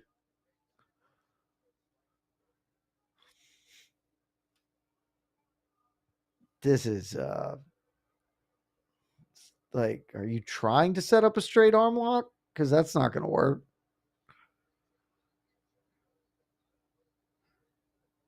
This is yeah. This is the worst. This is the worst fight IQ I've ever seen. Crone pulled guard to do nothing. Like I would like to go to the floor to and force I will a stand up. I will do not. Yeah, I'm holding for a stand up. Like why? What is happening? I can assure you, for those who did not watch it, just 3 minutes into this, and I know there's still a potential 12 to go. Movsarov and Aljamain Sterling was much more fun than this. Potential. There's a buddy. Potential, buddy. I'm feeling unless real a meteor bad that they don't believe in strikes the cage, we're going 15. Oh yeah. We have like just little guard punches here. Not like nothing substantive is happening. They we could stand this up. Keith is all about the nonsense lately. Crone for a brief moment tried to get his legs up and he then got quit. up to the middle of Bryce's back, so we got moving. Then Bryce moved and he's like, I'm out. He throws an elbow that misses. Bryce did at least try an elbow. That's something new and exciting. He missed. Things are happening. But he's trying. Really glad this is on the main card, not a prelim that people could just leave and not care about. Over 3 minutes of top position. Come on, Keith. I can't wait to hear Bryce Mitchell's post-fight interview.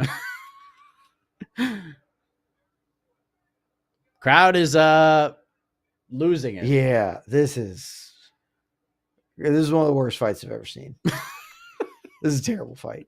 Maybe not worst fight I've ever seen. Yeah. I might be slightly overstating it. Yeah.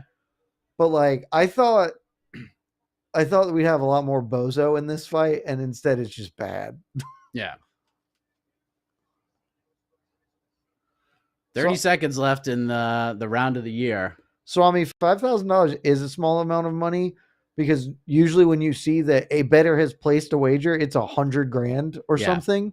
It's probably the biggest bet on this entire fight on DraftKings. Like I think it's $5,000 is an insane amount of money to place on Kron, but like I could scrounge up $5,000 and make a bet. Like I could put together to make a bet, not that's somebody's yearly salary. It's made a bet. Yeah, I don't think they're feeling pretty good about things. Hey, the round's over. 10-9 Bryce. I mean, I don't know what else to say. That's right, baby. 10-9. You still can't see. Do we reward Crone for his idea of pulling guard coming to fruition? There's no honor in what Crone did. Oh.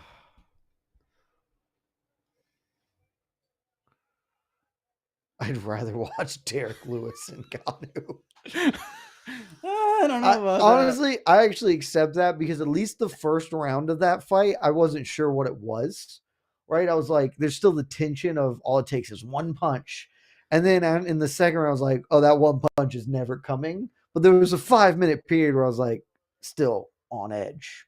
No, we all know what's happening here. Plino is texting and Alex Pereira is watching him text. So that just kind of goes to show you. Oh, for sure. I mean, if we weren't doing a watch party, I would absolutely be on my phone right now. Yeah. Like, Covington Crone pulled guard. But like, all right, let's take a look. Cool. I hear you may be attending, Mr. I will be there. The old UFC. I will be in Tampa next week. Yes. Final fight card of the year. I'm very excited. They're pretty decent little fight card too. Not too shabby. Not that I'm like super looking forward to Mackenzie Dern and Amanda Hebus fighting each other. I'm sorry. 2. 2. I know, the rematch. Thank you very much. But, you know, that would have been a nice little addition to that fight card. It's not bad. Like, now we get Billy Q and Cub Swanson in the main event, and we know that fight's going to be fun as hell. Oh, Bryce might have hurt him. Oh, boy. Oh, good knee from Bryce and a good elbow. He's playing possum. Bryce absolutely should not take this. I mean, he should because he was winning the fight comfortably on the floor, but he's also winning the fight comfortably on the feet. So, and Crone he did pulls it again. guard. He did it again. God, it's almost not even a pull. Like Bryce starts shooting, Crone is just like, "Yes, come into my guard, and I will hold you. I will hold you and whisper into your ear. I won't do anything offensive.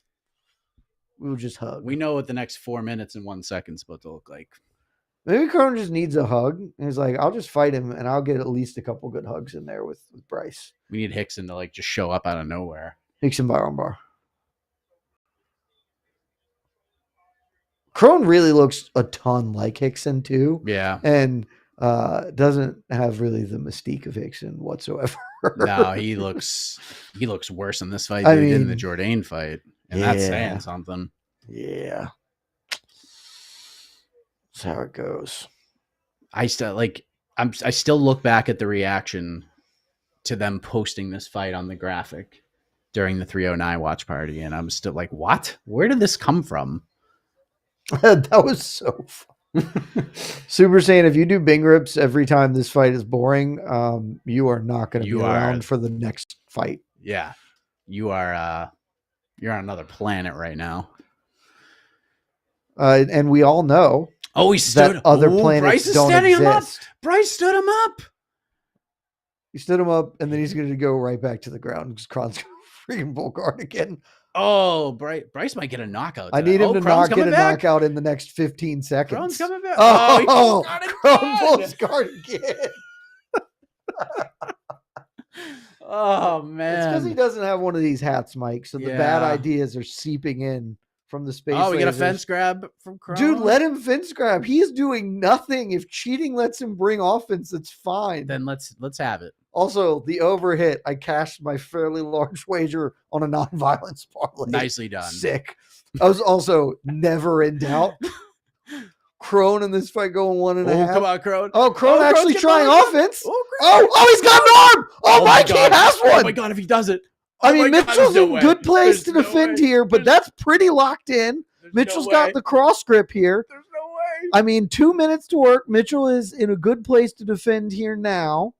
But this is still, he has that arm and it is in deep. Oh my God. And it's now whether Crone can get him extended, break the grip. Oh no, he already has to bail. He might try and reset it here. Oh, he's getting this going now. This could get nasty. Win the round, Crone. There you go. I mean, Crone actually probably is winning the round now. He's trying to now like sneak his way into an inverted triangle. Oh my God, can you imagine? Which is super weird. And it's not, but it's also it's kind of a fine place. He got Crone smashed against the fence. Yeah. Oh, Crone is really trying to walk to the back in he's almost there. A truly sick back take if he gets this out because he's cleared the hand, so he is sort of on the back. But he can't quite get around to the grip here. He's got the thread through over the head and under the back arm weave. It was actually like really sick grappling, especially considering he did nothing for the first 8 minutes. All right, now it's over. Oh, and there's enough time that it's like he's still pretty close to getting this. He's got to keep that arm weaved and use it to leverage himself around, but Bryce is just keeping him smashed into the cage. So he can't really get enough out. Now he's going to try and throw a high crop here. Back on the arm. Oh, that's in there now. That arm bar is in. That arm bar is in. That arm bar. Oh, man. Oh, that is getting extended in wonky ways. Bryce turning through. Yeah. Oh, man. That was close and fun, though. Hey, something exciting happened. Yes. And Bryce Stop your Bing ripping. No more Bing ripping. At least for now. Did Crone win that round? I mean, I don't know. Probably not based on how the criteria scores. I will say that was very close. I'll say 10-9 Bryce, but in a better, more equitable scoring system, I actually think Kron should get it. I don't think per the rules and how they're judged. I'll go 10. I'll go 10-9 Bryce as well. But man, that got fun. Saucy. It was literally the only fun thing that's happened in this fight was Kron. So yeah, that was very saucy. I agree, Matt. Thank God they didn't put Movsar versus Aljo in this spot. Yeah. Also, Kron may be stone gassed. So he looks a wee bit tuckered. Yes.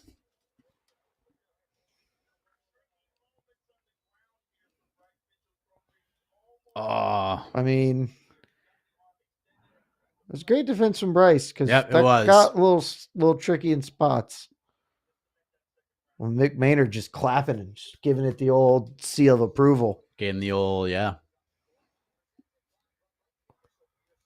Round 3. This is it. This is where heroes are created. I mean, jump the gill. Don't be silly. Jump the gilly, Kron. Don't pull guard. I mean, you can't. I want to see them strike. He's gonna pull guard. Oh, Bryce fell over throwing a knee. Kron, Bryce fell over and you couldn't just fall on top of him. He was literally on his ass in front of you. You could have just let gravity do the work. Let him throw another knee.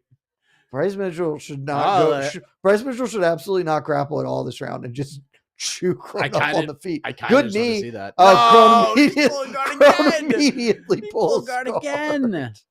Oh, he got knocked out.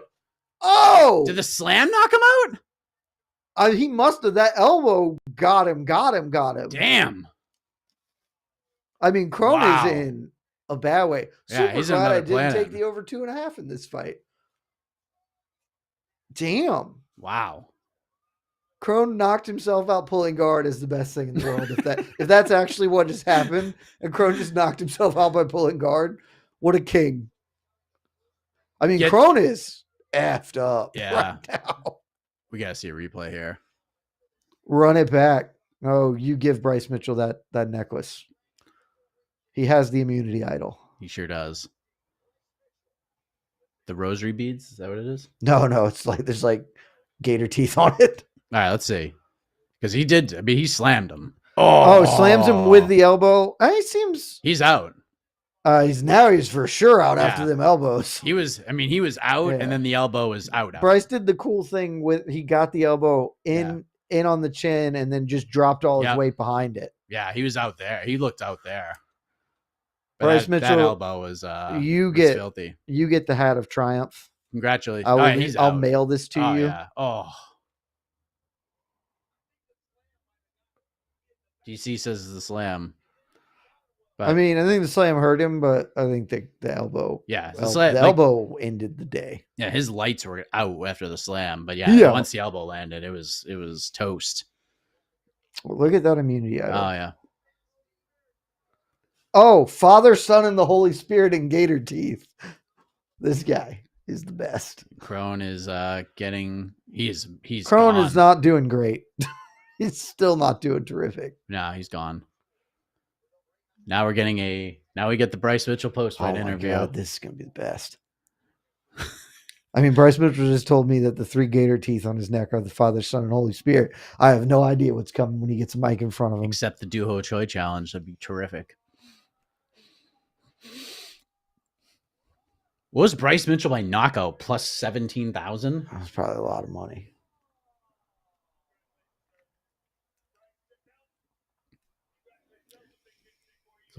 The worst thing about that fight is that it's over.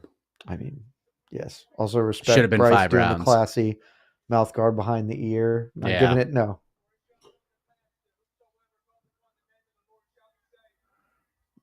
Quoting scripture to start. Yep.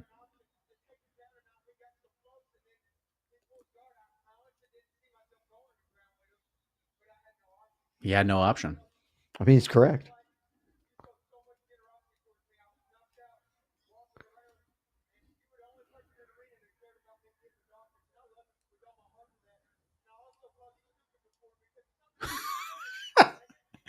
Bryce has taken the opportunity.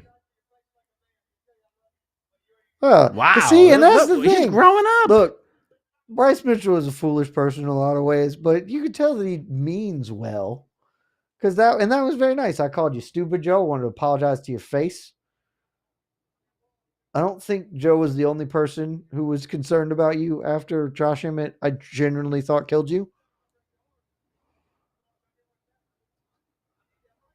What a time. Bryce Mitchell admits that armbar was dangerous. Says he didn't want to tap. He needs that money. Oh, that was nasty. I mean, when you see it from that angle. He's not very pleased with that. And then that elbow is the end of your evening is done, sir.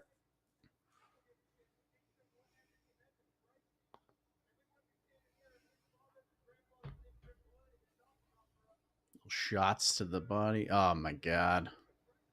Bam. Oh, yeah, he was already like. Yeah, he was dazed and then he was confused. I think he was out with the slam. The first elbow woke him up the touch, and then the second elbow killed him. Bryce, there's no more questions. Yeah, it's exclamation point. This is your hat. It'll be in the mail. I don't know if you believe in the mail, but it'll be there for you.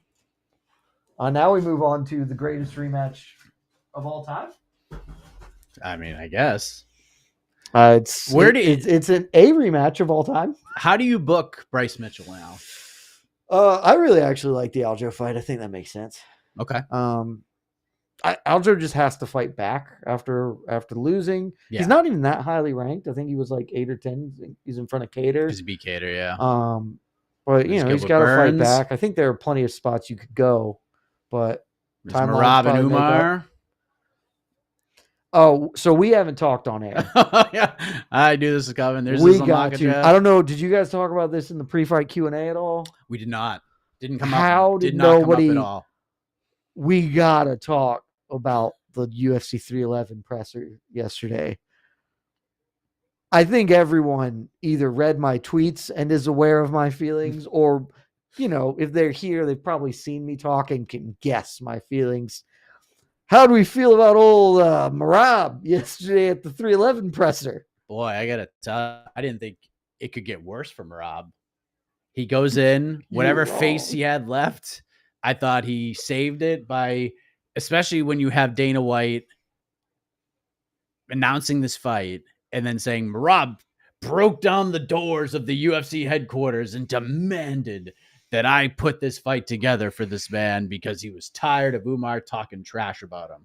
And then he shows up to the press conference and he died. It was terrible. Like, it was so bad. And even Umar's like, what do you mean disrespect you? You're the champion. Of course we're going to call for it. And then Merab kept doing the whole, you haven't done enough to earn it, be a man thing. It was such a terrible performance.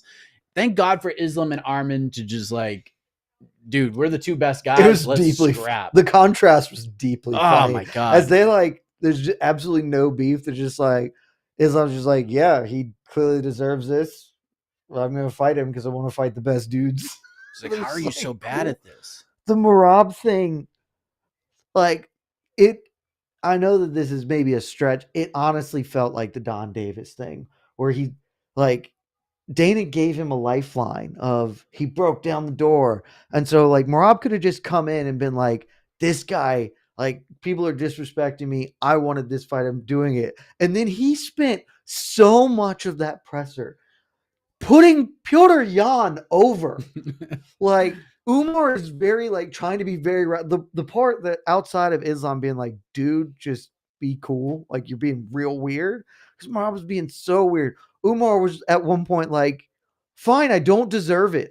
I don't care if it's a gift. I just want to fight you. What are you talking about? I disrespected you. Explain it. And Merab's like, you disrespect. Okay, but you're saying something. Prove what I said to you about your nation, about you personally. The only thing I said is you don't want to fight me because you are saying right now that you don't want to fight me. And Merab is just in a fever pitch of fury.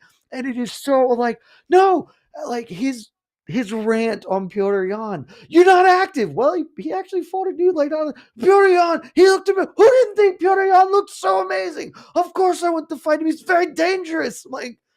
Then Umar's like, why is all the dangerous guys you want to fight dudes you've already beaten? He just asked him that, and Merab didn't have anything. It was nuts. It was nuts. He thumped up Jan. It was like it was killed him. Yeah, it was like a 50. It was, you could have scored a 50-42 and I would have believed you. Like it was one of those uncompetitive fight. Yeah, and it was 18 months ago. Like this fight wasn't 3 years ago. It was 18 months ago. There's no need for that. Jan is 2-3 in his last 5, and granted, he looked so good. He beat Davison Figueiredo. Who wasn't impressed? Like, dude, you gotta let this one go. Yeah, man. Like it was just, it's just bad. And I understand like Luke's take on it, where it's just like, look, man, like this is where you make money. I get it, but the fight is booked. Like it is done. There's no more Petr Yan. You are not going to convince the UFC to change course at all. Like this is the guy you were going to fight. Doesn't sound like a guy who stormed into UFC HQ with a pen saying, give me a contract to sign. It seems like a guy who is frustrated that he is fighting this guy who maybe he doubts that he can beat. And yeah, like I know, a lot of rational people that I respect and that were like, why is he so mad? Like, just like, what is he so mad? Because truly, what Umar did, the only things Umar has done is say that he has ducked him, which, by the way, is like everyone says that. And frankly, Merab himself said that about Sean O'Malley, like repeatedly. So, like, how mad can you really be? And then he thinks he's going to beat him. And it's just like, or you can't be that mad about this. Pretty clearly, this is about something else. Yeah. And even if you are mad, like the die is cast. Like you should have come in with the energy that Dana tried to say you did. Of like, yeah, they're saying that this guy is better than me. He's not. I'm gonna shut all of the doubters up. I never was thinking. It's just like, no, he's getting a gift. He didn't deserve it. Why should I talk about you? Why should I talk about you? Let me talk about Petr Yan. He put Petr Yan over at least 2, maybe 3 times, which was nuts. Merab and Jamal Hill should start a YouTube channel. That's really, please, no. Because the other thing is too, like, if Merab loses, he has diminished himself by putting Umar over. This guy doesn't deserve it and isn't very good. If he beats you, you look foolish. Well, you look silly. Like everybody you fight should be great. You're just better. And it was so, I'd have never seen a new champion handle it worse. I honestly don't. It's the worst. It is the worst 4 months is the worst 3 months. Worst 3-month stretch of a champion in UFC history, in my opinion. It is so bad. And to think where this guy was 2 years ago. No one wanted to watch him fight. Nobody. He had even with the Marlon Moraes fight, which was an absolute crazy ass fight. People were just like, yeah, man, he's boring. We're not bought into him. We don't like his personality. Like, he's just a boring guy. And then he started to get a little fun. He was doing the videos and they were funny. And then he's getting some win. The Jan performance was so eye-opening because he just mauled him. Killed him. And then the Cejudo fight happens and he's just like the hero of the fans in that area. And he humiliates Henry Cejudo. He's having conversations with Mark Zuckerberg as he's beating up Henry Cejudo. And he is over. And the fans are taken to him. He was getting big eruptions. Like, even at ceremonial weigh-ins, they were going friggin' crazy for Merab. And then he wins the belt. And everything since that moment has gone down the shitter. Don't forget about winning the belt, Mike. It wasn't a guarantee that he was getting there. We all thought he deserved it, obviously. Sean O'Malley was pretty clearly trying not to fight him if he could. He got the Cheeto fight first. Then he was like, I want to go fight Ilya. He was trying to play his way out of fighting Merab. Yep. And the fans didn't let it happen because Merab had gotten so over. Maybe we'll see, and maybe there is because certainly some people got my mentions yesterday, and so maybe this connected with some people in a way, or he's over enough that, he hasn't turned off all the fans, but I just don't know how you look at what he has done in the past couple of weeks and be like, this is good. This is strong There's nothing work. Good about this. There's nothing good about it. He's fumbled this entire thing. Like, he truly has. I honestly believe too that this is his biggest fight. Like, this is the biggest fight for him that is actually available to him. Sean O'Malley is certainly a popular fighter amongst a certain fan base, but the Nurmagomedov name is so influential in the sport, and Umar has a huge fan base, like a huge one. Yeah. And if he beats like 1 million Instagram followers.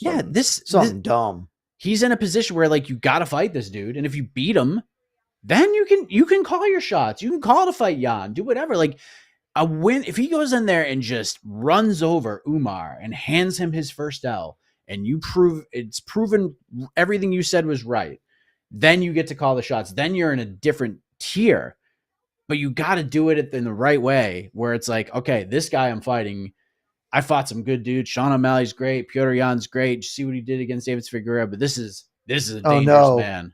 Oh no, I regret everything I've ever done, Mike. Why? Because Volkov doesn't have the flow. Oh. He braided it. Why do I have a bet on him? Oh no. What is happening? Gone by decision is a lock. Oh my God, bet all your money on Gone by decision.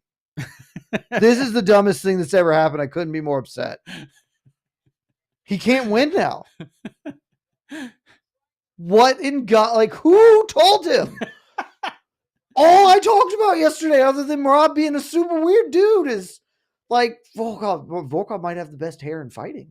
Might have the best hair on earth. I'm so upset. I'm sorry. Who knows? Maybe he just goes in and just obliterates Cyril Gane. Nope. No? Nope. He's done now. Are you about to let the masses know? Oh, I'm absolutely I have to tweet now. I don't care for this. I don't care for this at all. Jermaine likes the braids. Jermaine is wrong. I don't know what to tell you, man. Jermaine is just wrong. He's just wrong. How are you gonna put freaking cornrows on that flow? Tied for the longest active win streak in the UFC heavyweight division with 4. He's tied for my least favorite fighter of all time now. That is, but I still have bets on him. I need him to win, but I mean, this is disgusting. Patty, yeah, that's what I noticed was he's very Patty looking. Josh, if I could cash out my bet right now, I would, but that is not an option for me. So here I am, stuck watching stupid cornrowed Volkov. And here comes Cyril Gane, just shaved head, knows what to do. Smart man. Yeah, he's not fucking up his whole program. Volkov is invited to the cookout.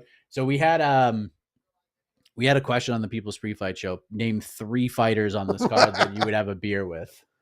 And we actually landed on Volkov. Volkov would have been my number. My number 1 would have been Bryce Mitchell and Kron together. I only want them together. I do not want them separate. That was a fun table discussion of like a different table of just having Bryce and just doing seatbelt conversation. I would actually rather just be in the booth behind the Kron and Bryce booth, just hear them without being in there. But I mean, for sure, it would have been Volkov. Now he is my enemy and will be forever. I ended up going with Pantoja because you just feel good. Like you just feel hyped. You'd feel like you could start a business and thrive because he would just put you in that spot. Plus he'd be responsible enough. Casey threw this part out. He'd be responsible enough to be like, oh, I've had a drink and a half. Like that's enough for me. Time to call it a day. Chris Weidman was another one I would use because I think you'd be low-key hilarious having a couple of drinks. And Volkov was the third because he would just sit there and not say anything. And then when the moment came, when the ball was on the tee, he would just hit it quietly and cool as a cucumber, just knock it out of the park. Wouldn't even make a face. And then he would just be like, oh, I got to go to the restroom. And then you wouldn't see him again for the rest of the night. He would just Batman on out of there. And we'd be like, oh, where did Volkov go? Where did he go? He's the funniest guy I've ever met. I mean, he just left it. As it well. Yeah, he left on the high note. Just nailed it. The Irish goodbye. Jed's going to lose a bet where he gets cornrows. I have, in fact, had cornrows once upon a time. Not my best look. Let's just say that. Not my best look. I didn't have them for any real amount of time, but, you get bored. You have friends. You do dumb shit. What was worse, getting as someone who can't get cornrows? Oh, they sucked hard. The whole time? It's just getting them done and taking them apart? It's just not a fun experience to have them done. Do you like stabbing your head? It's what it feels like. Kirk wants to know if Volkov wins, will you do cornrows again? No, I don't support this at all. I am fundamentally opposed to this. I know, and now I'm going to lose. But if he wins, it's solely because of the cornrows. I don't think that's true. Well, if he loses, I think he wins in spite of the cornrows. If he wins, it's because he was going to dominate. Okay. I don't know. This is his extra gear he needed. Look, it's the last pay-per-view of the year. It's our last watch party of the year. We'll table it.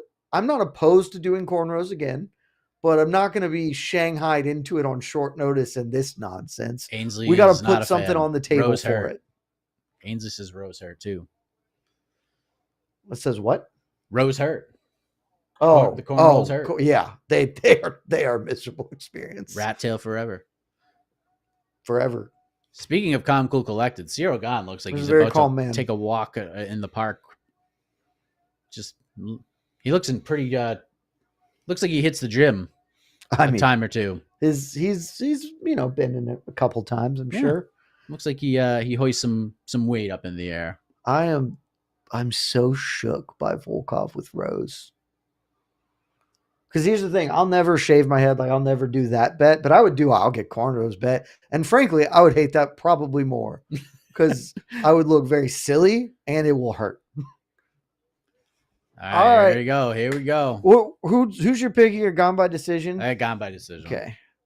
I bet Volkov. Death taxes, gone by decision. I want Volkov to shoot a takedown, but I also just kind of think he can win this fight on the feet too. I know that he didn't do very well, but the first fight is a lot closer than I think people remember. Not that Gane didn't deserve to win or didn't win all the rounds, but like they were all competitive. And now Volkov just looks at the John Jones fight and is like, what if I just take him down once? What if I just tackle him? I'm a big fella. If I just tackle him, he might fall over. It looked for a second like these guys are just going to get after it heavyweight style, but Volkov, now we're back Volkov with the body. Oh, look at him tackle him! Look at him tackle him! Look at him tackle him! Oh, yes! Yes! Look at him tackle him! Look at that big silly bastard take it to the floor! It's the cornrows, baby. I don't take back anything I said yet, but if he wins, maybe I'll take back some of it. The cornrows got him fired up. This is a business. These are business rows. Business rows. See, you feeling better about him? I mean, I love that he caught a kick and was like, "I'm tackled that," because that was my thought. I was like, he was like, Gane didn't run him out of the ring on the feet, and he's not dumb. He could watch the John Jones fight and be like, I should at least try to see if I can get him down and just kill him. Like Francis tackled him and won by tackling him. What if I did that? I could do that. And if he wins the fight, he's going to get a title shot. So like, yes. No, don't give him the underhook. Yes. No, Alexander, do better. Now he's going to take him down. Oh, he's going to tackle him. He's going to tackle him. Trying to put on a rear naked choke while getting single legged. Oh, if he takes down Volkov. Oh, God. I will laugh. Oh my God. Oh. This is big knee, Volk. Let's go. Oh, digging that underhook. Yep. Gane is D1 Gane now. Oh, Volkov just big manned him off of him. Knee. Bring that knee up, kid. Oh, back Mark to Smith space. is gonna get it. Mark Smith is getting ready to separate him. That's right. You keep kicking the body and just walk him down. And tackle him. And then tackle him. Tackle and grapple, baby. Let's go. Gone with a jab. See, but now Gane shook. Now he knows that the grappling is open. He slowed down. He's got to be. I'm sorry. Curve the fragrance for fighters. Oh yeah. Okay. Gane elevating on a double. Gane's the tackler now. Gane with a big time elevation on a double right there. Like clean finish. That was a man tackle. This is not the fight we thought. No. Two guys grappling it in there. Who knew that this would be a better grappling than Bryce Mitchell and Chrome Gracie? How about that? I mean, if Volkov hits an armbar out of the guard. Yeah. If Volkov hits an armbar out of the guard, I'll get cornrows. I'll do that one. I don't think it's going to happen, but I mean, why not, you know? That'd be sensational. Also, the back tat is legit. It was, oh my God. He did try and throw up a triangle from the guard. Oh, he's still working that too. He's got the knee up. Cyril, he's playing. Away. Volkov is playing old school wrist control guard. Just a king. Cyril, get away. Oh my God, he's gonna hit it. Oh, he hit the dog shit sweep.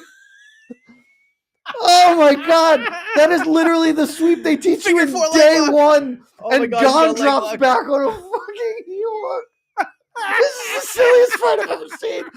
This is the best. Volkov hit the double heel kick sweep. I forget what you call it. Gane cheats and grabs the fence to not get taken down. Mark Smith is like, don't do that. And then Gane drops for big knee from Volkov in the plum. This is the silliest fight of all time. I love it. This is my type of bozo right here. Oh, come on, Volkov. Let's give him the sauce. This silly man. Good right hand from Volkov. Okay. Oh, Gane just missed with the big left. I mean, they're both a wee bit tired. Yeah, they are. Frankly, they've done a lot more in this round than they did in 25 minutes. Good step knee from we got Gane. another tackle coming. But Volkov working on the single at Gane Gane goes for a guillotine, then gets tackled and is like, I guess I'll keep trying. I don't believe he is remotely close on this. Oh, come on, baby. Oh, this would be hilarious. I don't think he's anywhere close to getting. He doesn't have the lat engaged. Now he's closer than he's got the full guard, but there's short time. I don't think he's. I think look he's at fine. The focus. Oh, he's squeezing. You got to get more lat engagement. You got to get more. Volk's entirely fine now as his shoulders high. That was an incredibly fun round. The crowd is very excited. Also, one of the cornrows is blown out. Yep. This is the best. Okay, so there you go. This is we're one roll down. Look, I'm not a fair arbiter. I'm giving it to Volkov. I'll go Gane. But I'm not. That could easily be me being biased. We all win. That was actually we all win. 10-9. That was just a deeply silly round that I found delightful. These guys, and they're gonna be absolutely gassed. Oh, I mean, they were already tired starting like in the middle of that round. Oh, I'm so excited. Take those deep breaths. Yeah, I mean, here's the issue with the rows. We don't get the combing in between rounds. Like, hey, let's get that part looking crispy. Just the one blown out cornrow is awesome. That's awesome. Oh, just the side of his head. I can't wait to see the like Getty a crazy image. Person. The Getty image on that is going to be. Oh, come on, Volkov, let's go, baby. This fight was way more fun than anyone thought it would be already. Yeah. Gane trying to target the body. Coward. Grapple again. Let's do big, silly heavyweight grappling. Neither one of them want to engage like in any way. No. Gane just throwing a jab. Well, this is all Gane ever wants to do. I would like to kick you and Gane pulling guard right now would be just unreal. The full crone. I'm going to hold you and then fall. That was a good little teep kick. Ooh, Volkov putting some hands on him. That's not tackling him. It's giving him multiple things to think about, Mike. That's true. Now can't get predictable with the tackle and grapple. Flying triangle. Oh my God. Leg kick from Gane. I'd probably get Volkov's face tattooed on my chest if he pulled the flying triangle out. This face with the blown out cornrow. Yes. Oh! Spinning back fist! Oh, that hurt him! Oh, Gane is hurt! Wow! That was a nasty spinning back fist. How is he still alive? Volkov needs to press the issue. Gane's feet are not all the way under him. Yeah, he was hurt. I can't believe he ate that as well as he did. I thought he was going to drop. That was every ounce of Volkov. Clean. Oh, look at the replay. Oh my God! Bam! Boom. Oh, that was nasty. Oh, I had good credit to Gane for still being in this. Oh, big head kick! Ass to the chest, just missed. Come on, Volkov. Volkov feeling himself right now. Nice little good double solid right double. hand. This fight is way more fun than I thought. Little head kick glancing head kick, yeah. Some toes to the ear. Volkov just feeling himself. Also, Gane is clearly not all there. You need to pedal down. He's pissed that he popped the cornrow. Leg kick from Gane. I think Gane is trying to get himself back to level, and Volkov is not putting the pressure down. Yeah, which may come to bite him in the ass, because easily the first round could have been scored for Gane. Oh yeah, it's up in the air. It's very possible that I was biased. Oh, good right hand from Gane, but Volkov answers with a nice jab. Volkov's got himself a solid enough chin. He's a big man. He's a big fella. Hard to reach. Couple leg kicks from Gane. Oh, that was the old Lyoto Machida kick to a straight. I think Gane has realized, okay, this guy's gotten a lot better since we're in a real fight. Like, you just go rewatch the first fight. It's like, I'm way faster than you. I'm just gonna run around and tag you. And now Volkov is not letting him do that. Plus, he's intimidated by the cornrows. Good job. Nobody saw the cornrows coming. Oh, Gane just missed that uppercut. All right, let's go back to the tackle and grapple method. We can't get too excited about the kicking and the striking. I mean, the spinning back fist was that was dope. I would like your offense to be exclusively spinning back fists and tackles. Yes. Gane's got time to turn this around. He does. And I think he's clearly back to full bars he's now. Good. But he was just not doing stuff for like a full minute, and it seemed like that was probably I got to get my good shot to the legs back under me. Volkov, let's get the tackle and grapple going, baby. Flying scissor trip. Good leg kick. Gane, big right hand. Oh, big right hand from Gane. Now Gane is trying to grapple. Grab the shorts. Volkov has the front headlock going. He's going for the body in. Slam. Yeah. Oh, but Gane's going to pass to the side, so this is not going to work. You got to abandon. You got to abandon, or you're going to get Von Flue. Gane is, in fact, trying to set up a Von Flue because Volkov's hand is stuck here now. This would be one of the funniest results we've ever seen. It would be deeply funny. There's no answer for it other. I mean, has it sort of. He is not remotely close to finishing. He needs to get his weight more down and up. But Volkov's hand is trapped here. Yeah, I think that you are absolutely correct. Oh, Volkov getting guardy. No, but Cyril's like, no. Oh, Cyril don't want to play. He's afraid of that. Now give him the business. Fight's up in the air now. You've both been hurt this round. Oh, good right hand from Gane. Solid.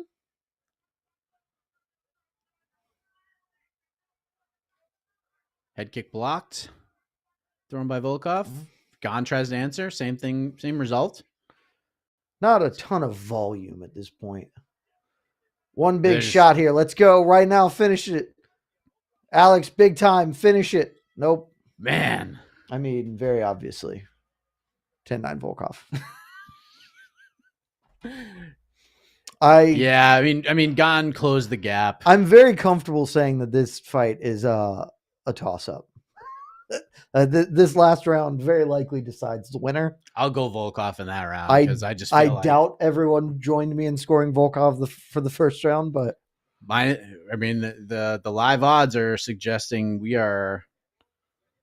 I mean, don't pick them. So yeah, 115s. All right, getting the replay of the back fist. Terrific. Boom! Oh, you see the spit fly from Gane's. And I assume that we're about to get a replay of the Gane shot that hurts him. Well, that's some jabs we're getting. Oh, here's the right hand. Oh, just caught him right on the ear. Bam. Oh, big right there. This is honestly an incredibly fun fight. It really is. I think most people did not anticipate it, and I thought it would be fun in a way that I find fights fun. This is objectively fun. It is fun, yeah. Both guys tackling. They're mixing the we're just brawling ready to start. Let's go. I mean, we're at that point. Set the tone. Who wants it more, boys? Who wants that title shot more? Erase all doubt. Who wants to get killed by Tommy Aspinall? But maybe not.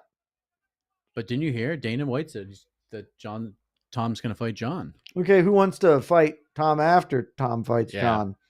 After. Touche. Who wants to be the backup for the fight that won't ever happen? Come on, Alex. Oh, good little jabber. Both landed, yeah. I'm just saying. Single leg. Snatch single finishes. Oh, but Gane about to move to the back. Gane's you gotta hold that leg, kid. Hold that leg and wrestle through. You have the leg enough to wrestle this through. You should be fine here. So you should be fine because Gane's. Yeah, you just hold the leg and drive. A couple elbows. Step over and you're you're fine fine. For Cyril. Step over that leg and finish this. Yeah, Cyril should have been trying to hit a switch there instead of holding this Kimura lock. I guess unless he grabs this Kimura, which is actually fairly close to getting. This would be wild. You just never see that happen though. Especially as Volkov is now just walking his own leg up through.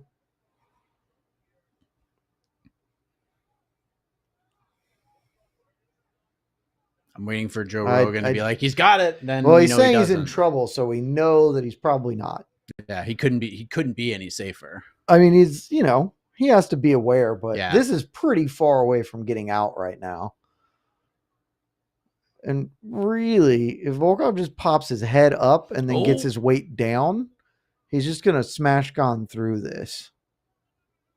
Gane getting that left leg Gane over. Is staying committed. Yeah.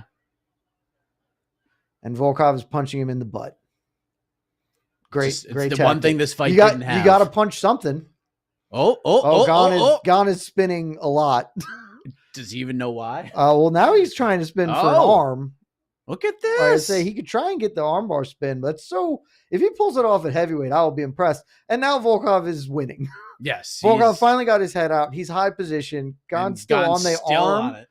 I mean, it does mitigate anything Volkov can do offensively, but eventually Volkov is going to pull his arm out. And he's just going to be here. His arm's going to have nothing left. Just get real stupid. Get real stupid and pull the reverse Kimura from here. It would be sick. Nope. And Gane has to give up as Volkov's in top half. Oh, now goes back to it. Goes back to it. Just need to shake it out a little bit.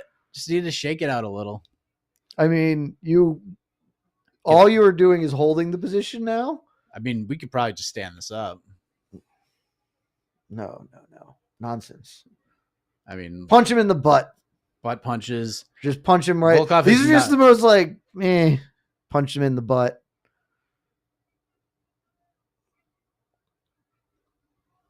I mean, we have spent 2 full minutes, if not more, of this fight now, just in this hold. With Gane desperately holding a thing that he's not going to get. You could stand this up. Like, you absolutely could stand this up. Yeah, it's weird to stand up from, this is like a neutral spot. Oh, he breaks now and tries to get the underhook and smash, and Volkov is just trying to body him down, but Gane has that underhook. No. Oh, I thought he was going to slap the gilly on. Now Gane's through on a leg. He's got a full deep roll in for the transition.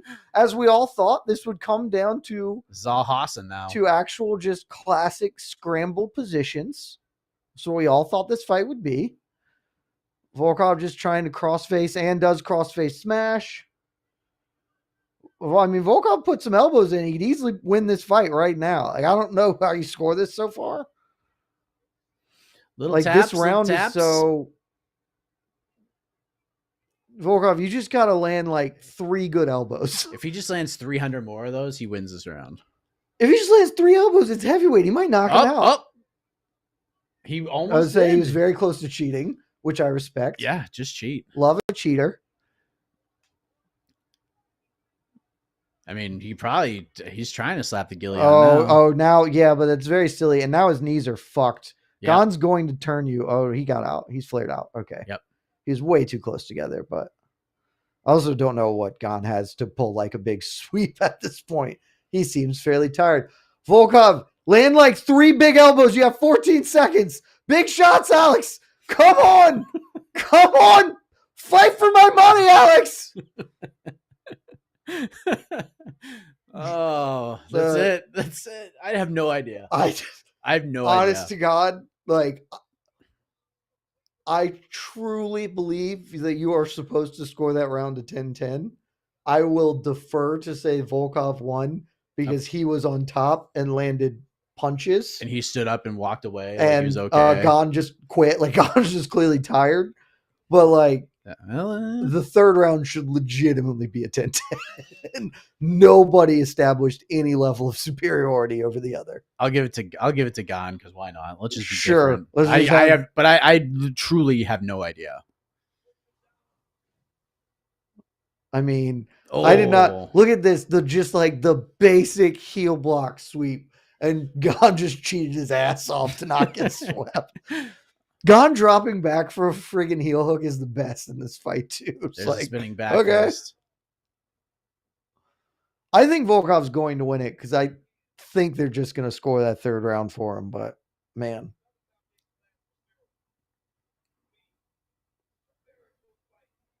that fight was fun for like 12 minutes. That fight was honestly. Look at this numbers. Did you ever see this?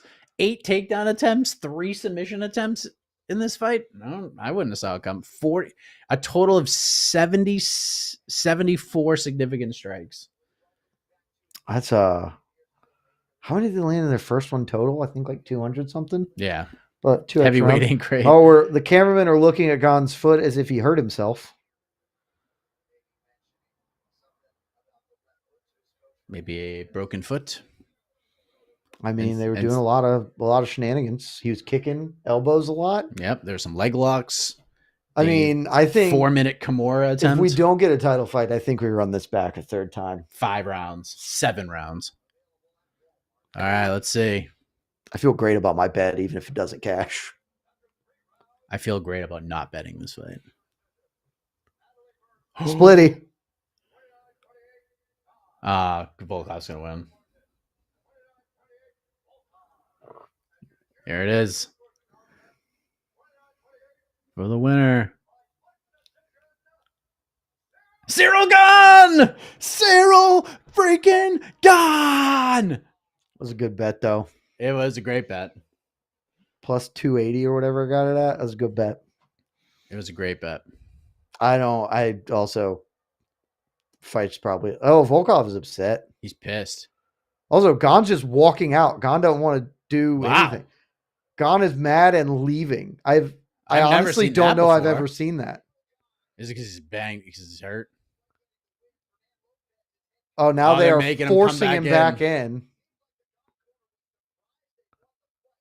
Maybe he's mad because he doesn't believe he won. Now he's talking to Joe. Okay, let's get a little clarity. That's odd. That was very strange. I mean, just a perfect ending to this fight. The crowd's booing him loudly.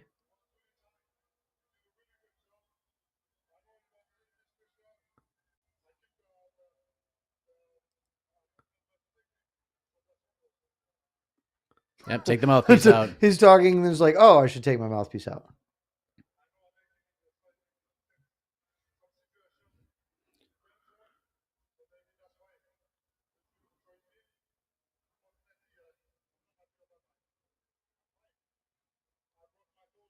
Broke his toes. Broke his toes first kick of the fight? Is that what he said? Something early, yeah, it seemed like.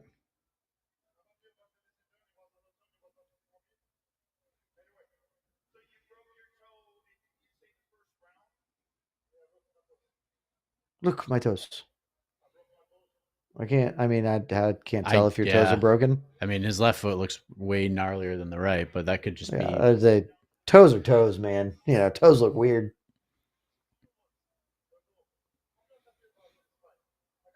Crowd is deeply upset about it.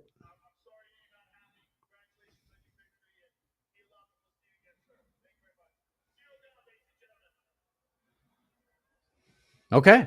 All right. There you go. Yeah. I mean, it's not like a huge robbery. I would like to see if they scored like how they scored it for. Should have been a draw. Him. Honestly, it truly should have been, but I know people hate draws, so whatever it is in that regard. But if you want to score the first 2 rounds for Gane, I don't think that's wrong. Oh, here we got the judges' scorecard. Junichiro Kamijo scored the first 2 rounds for Gane. Wow. Eric Colon scored rounds 2 and 3 for Volkov, and Adelaide Bird also scored the first 2 rounds for Gane. I think that's defensible. I don't think that those are. The second round was real close. Like he fought his way back into it, so I think it is defensible. Not how I obviously would have scored it, but it's not a robbery, just a close fight, and sometimes that's how you get them. It's a shame. Oh God! Speaking of our bantamweight champion, Rob fighting fans again. Good. Fists were thrown. Not by Merab, but somebody else. Good, that's smart. Yeah, right for. Oh, there's a bantamweight champion. Speaking of somehow. bantamweight champions, there's There's a former bantamweight champion. There's a welterweight champion. Michael Bisping. Michael Bisping having a bevy. Oh, there's Justin Gaethje himself and Kyle Borralho right behind him. I think Josh Emmett's back also there Josh as well. Emmett's right behind him as well. Oh my goodness. Oh, it's time. Oh, it's time. Shavkat. All right, I think this is the break time. Talk amongst yourselves. Talk amongst ourselves. Casey, throw cues up. Throw some cues up. I'll answer them as Shavkat gets to shadow boxing, and I am sad about my bet that should have cashed, or at least had a reasonable chance to cash. Machado Garry should probably shave. It's not a great mustache he's rocking. Not that I have like a great one, but that's not ideal.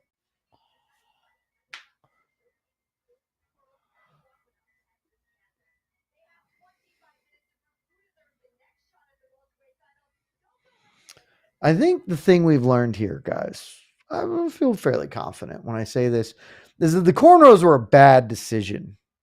That if he is flowy Volkov, game over. No competition he gets to win. So, boom.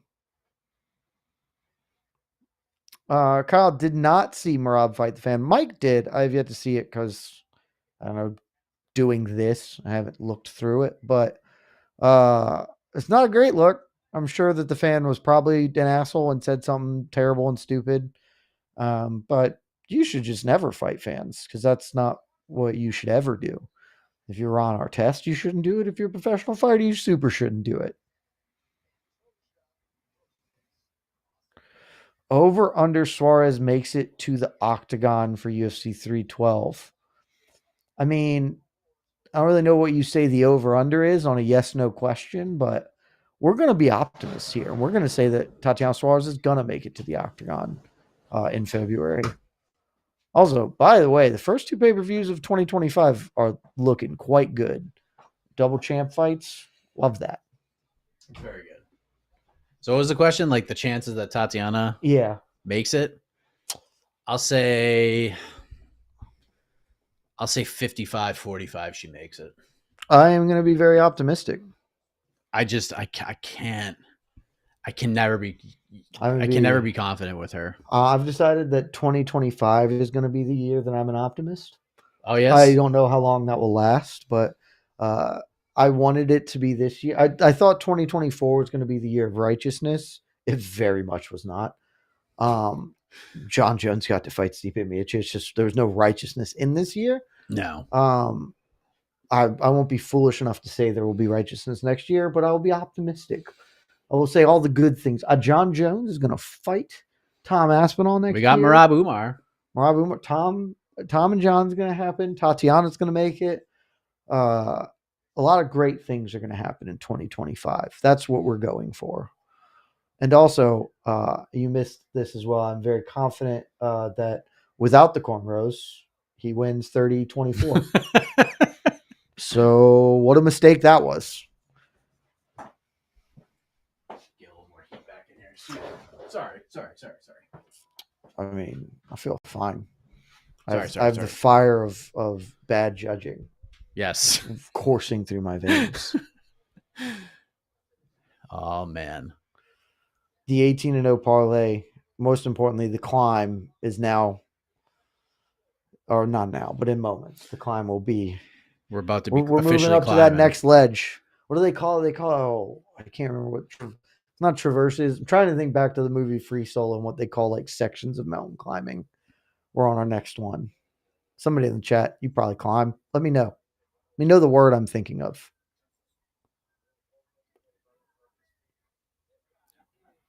It's just a bad dude, Shavkat.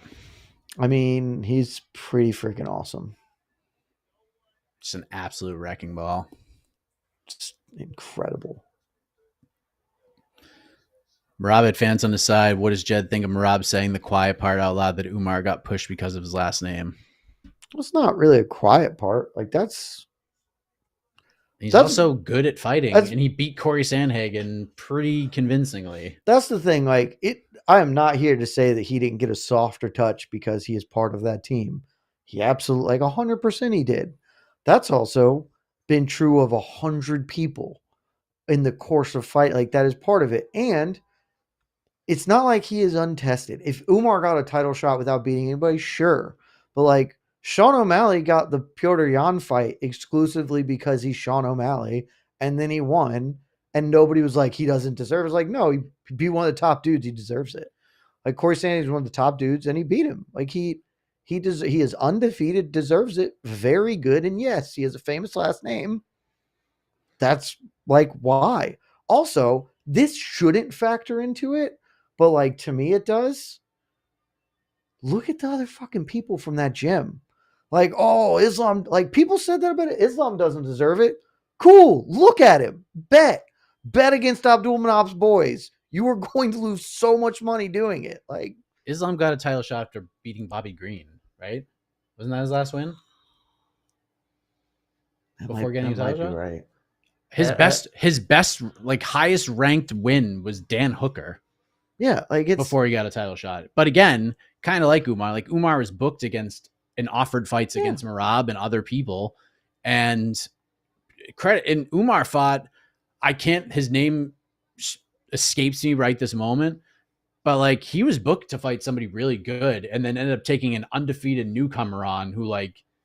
Wasn't that the first time he was booked against Corey Sandhagen? Yeah. And then he ended up staying on the card fighting like a super dangerous guy. Almost got stopped immediately and then just wrecked him the rest of the fight. Like he is the Sandhagen win. He deserves it. Yeah. Like there's the whole narrative for that fight was if he beats Corey, he's the guy. Like, okay, we give him a title shot.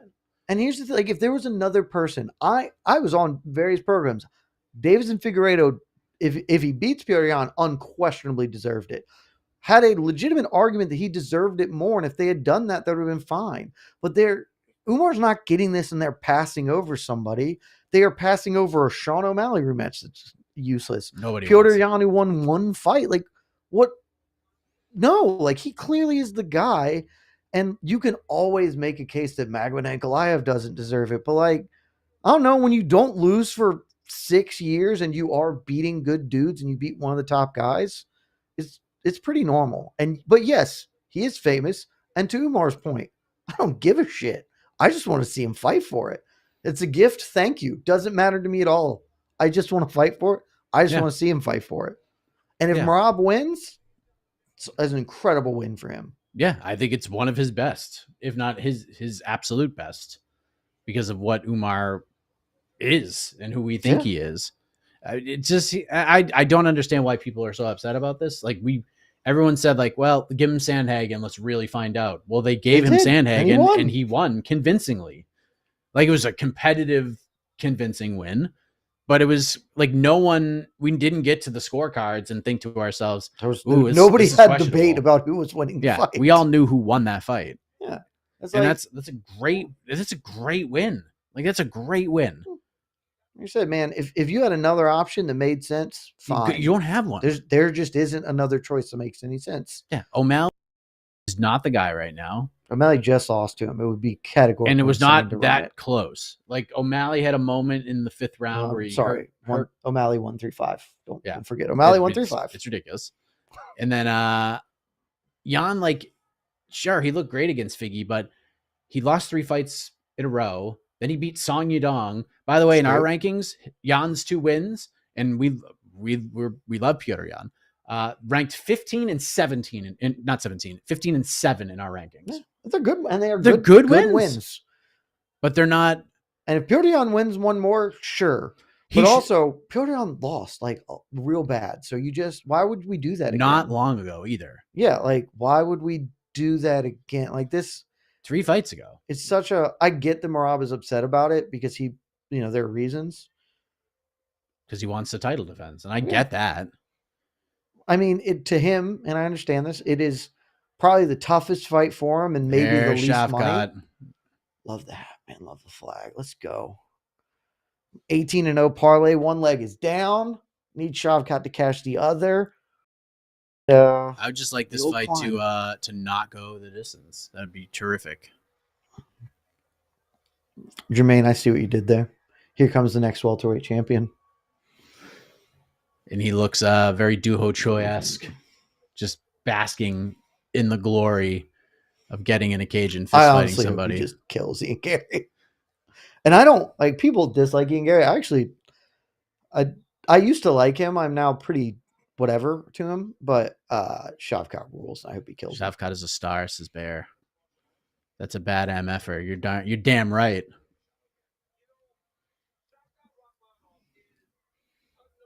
Hit him with that Shavkat Rakhmonov.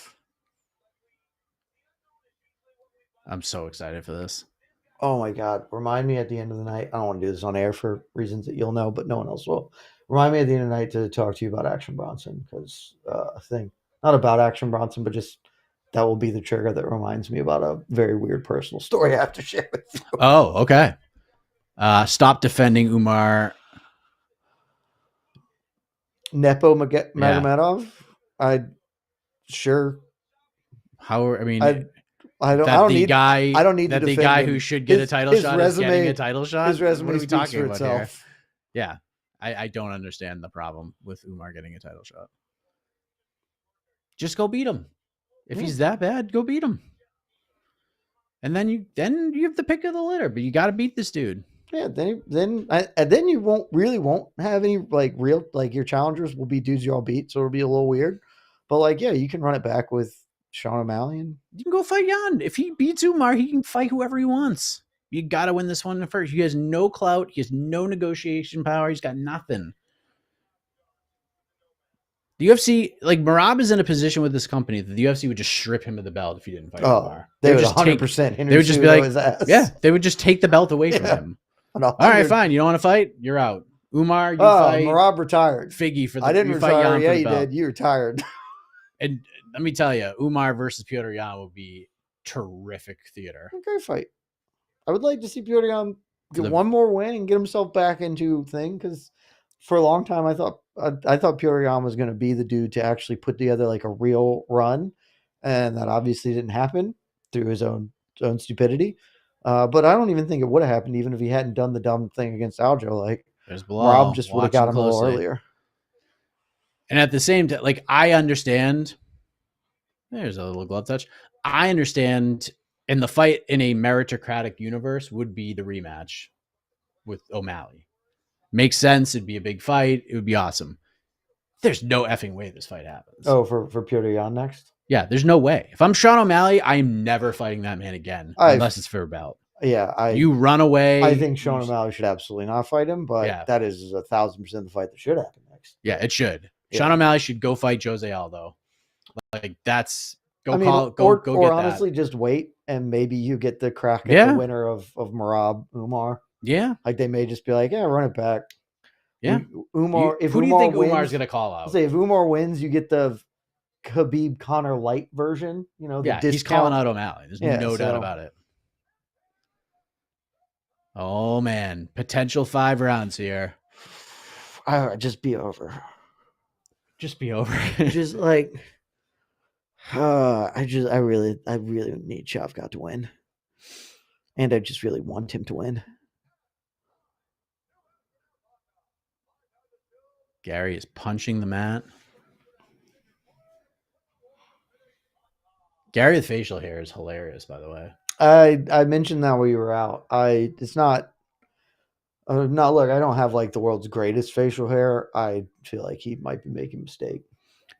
I wonder how long that is taking. You're a young man. You got a baby face. Just go clean shave, kid.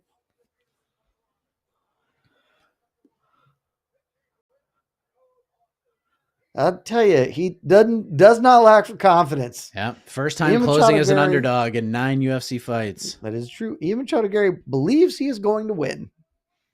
Him and Buffer are about to start screaming at each other. It's going to be electric.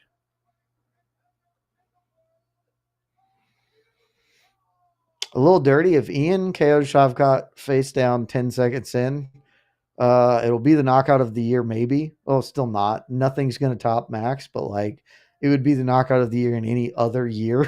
There's a lot of terrific contenders for knockout of the year. It's been a great year. It's just Pereira's got Max Gaethje, but it's a great year. Pereira's got Ilya killed Volk. Ilya killed Volk and then killed Max. Yeah, that one's not that aesthetically pleasing. Yeah, but which the Volk, is the shame. the Volk one he kills him, violent. so it's very pleasing. It was very violent. Yeah.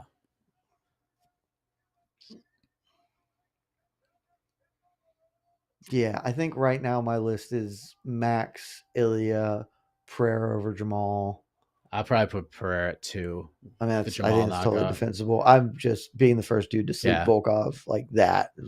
Yeah, or not Volkov, Volkanovski. Still got the heavyweights on my mind. Let's go, Shavkat! Well, at featherweight, because Islam. Yeah. Islam no, but like in like. Yeah, he got him. Let's go, Shavkat Rakhmonov. I think, didn't all of us in our staff picks have Shavkat being the champion by the end of the year? I think that is correct. I think all of us did in our predictions. All right, we're underway. And we had a real shot to all be correct. I had Armin as the lightweight champion. I had Evloev as the featherweight champion. I did very poorly on that. I was feeling pretty good. I feel like I'm just like a year away on everybody, potentially. I think the only one I'm going to be right about it is Islam. Might have had pants. I don't remember though. I didn't. I think I had Hamzat at 185. Yeah, it's just one of those things. I think Hamzat's going to make the list every year until one of us is right.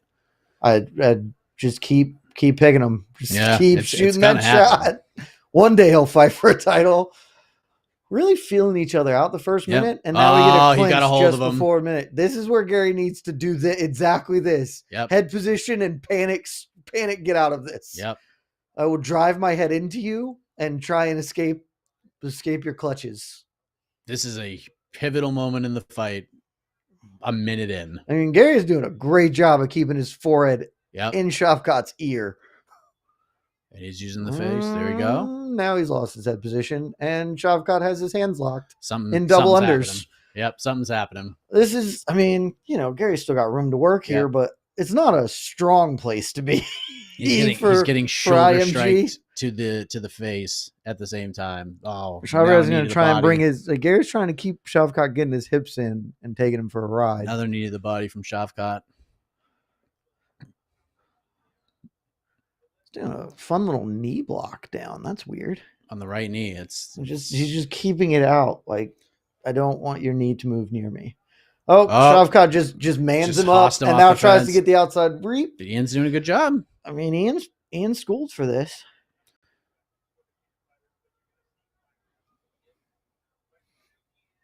Let's see.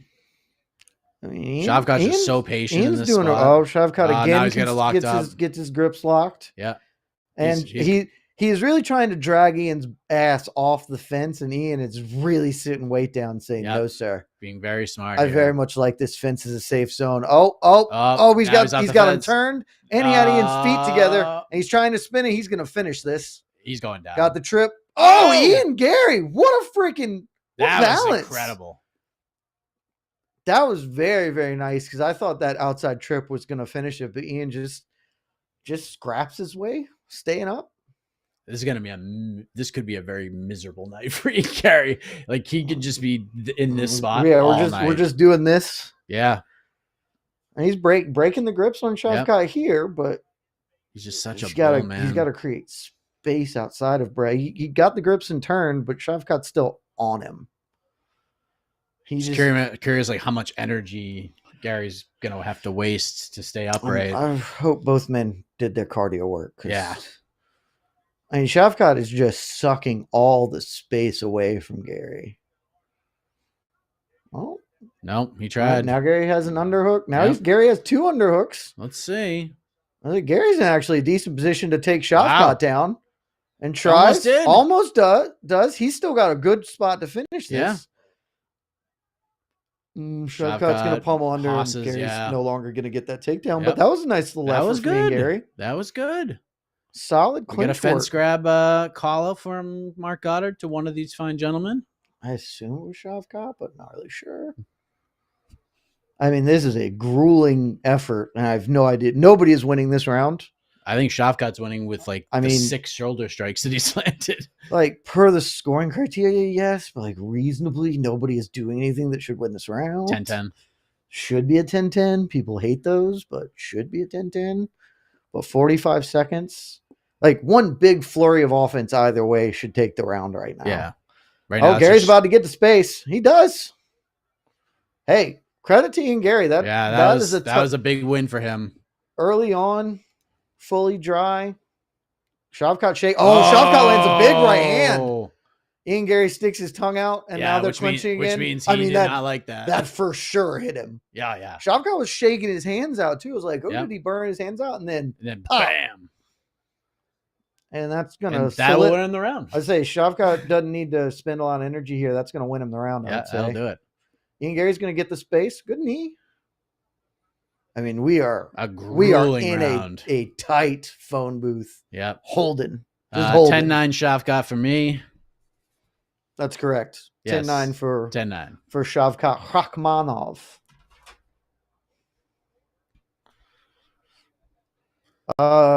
Jay, I'm sure there's somebody scored a 10-10 somewhere, but the scoring criteria are like very clear that you are not supposed to. Like they super do not want you to do it, which is a bit silly, but it is what it is. See Shavkat's cornerman just like they're slapping his arms, shaking him out. I mean, it was a lot of clinch wrestling. Yeah, arms fell asleep a little bit. I mean, that's the kind of round that Ian Garry can look at and say, okay, maybe Shavkat's a little tired. As I think Ian Garry was always going to have to try and drag this late and hope that the championship rounds where Shavkat hasn't really been. Boom! There's a great right hand. Yeah, that thing landed. That landed clean. Landed real good. But, another round like that, if Shavkat gets a little tired, Gary's in great shape. Maybe he can start moving around a little bit more. What's Bilal thinking right now? Bilal feeling pretty? I mean, it's one round, but I think Bilal probably looks at that and be like, all right. Yeah. Because that dude ain't ever going to slow down. So that dude is not. Shavkat already did the Henry Cavill in Mission Impossible gun shakeout. Yep. Right at the center here. See what Gary's game plan is. There's a jab. Little jab. Shows him a little something. See if I want Rakhmonov to hit the body a little more. I know he didn't really do a lot of striking because he didn't in the first round, but he's a very nasty body worker. And if Gary's going to be playing for a long game here, put some money in the bank. Work on that tummy. Shavkat's got some good feints, man. He's got Ian thinking about some things. Ian tried to throw out a little push kick that did not score. Leg kick checked. Yep.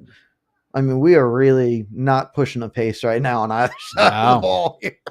There's a lot of pressure in this one. I mean, a lot of pressure in this one. A lot of pressure in this one, especially for Shavkat. Gary's not moving around as much as I thought. He's standing there. Yeah, I thought he'd be a little bouncier. Maybe was trying Shavkat is shaking his arms out a lot.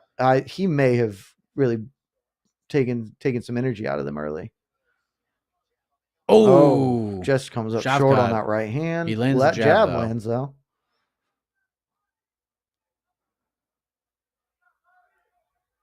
Ian really faking the hips a lot.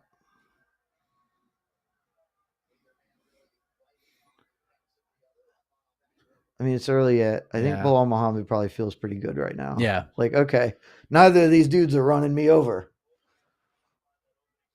Good Gary, good hand. counter.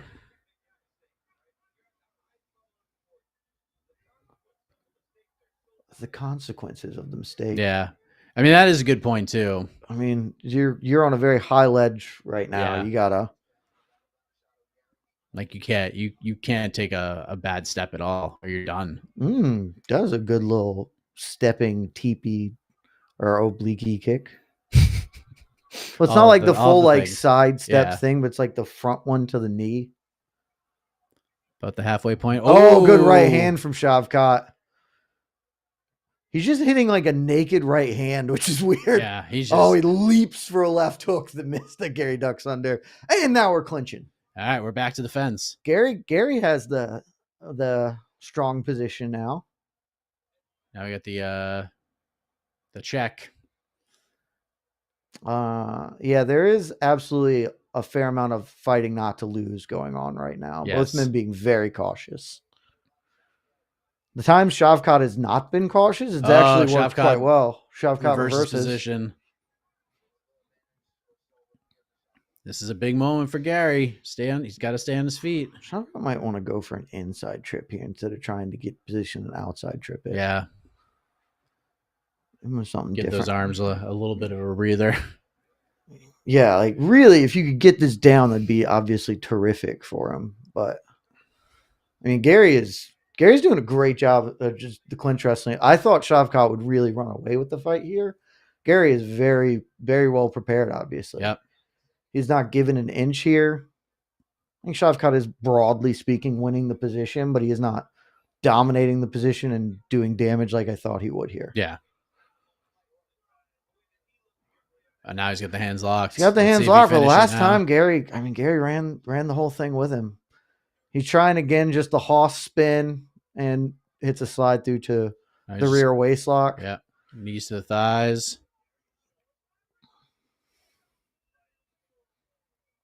I mean, yeah, Gary's going to break the hands and turn back into him.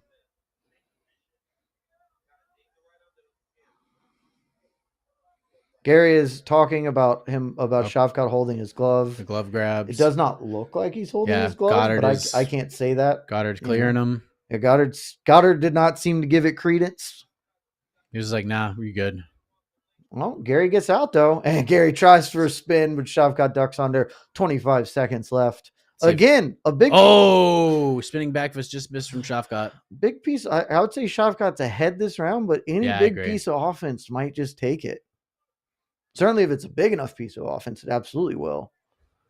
I think Shavkat has just edged out both of these rounds. Oh, good left hand from Shavkat. Left hook. Shavkat walk away. You've won the round. Yep. 2018. Great year. 2018. 2018, great year. 2018, it remains. Yes. Gary hanging in there. And Gary's hanging. And again, if Shavkat is slowing down, the issue is that round was not a round that if Shavkat is slowing down, Gary didn't make him work hard that round. There was a little bit of clinching.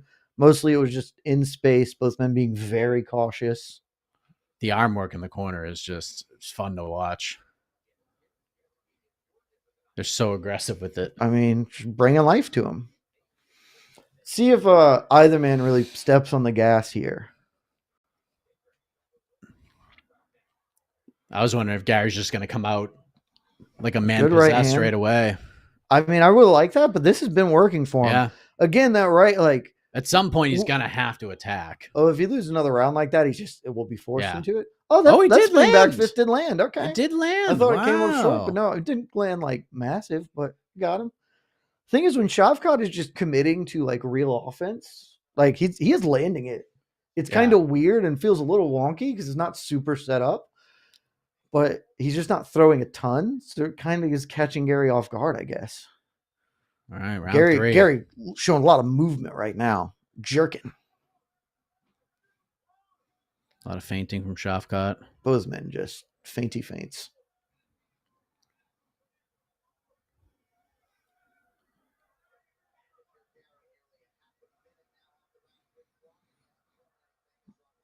As John Eddie points, 30 seconds in and Ian Gary has done actual nothing. Oh, head kick. Head kick. Nice little switch lead head kick. Rakhmonov returns with a rear head kick of his own. Neither really get home, but so we go. Checked leg kick from Shavkat. Great checks from Shavkat. Yeah, he sees it coming from a mile away. Shavkat has not really worked the body at all, which I really thought would be a fairly big part of the plan here.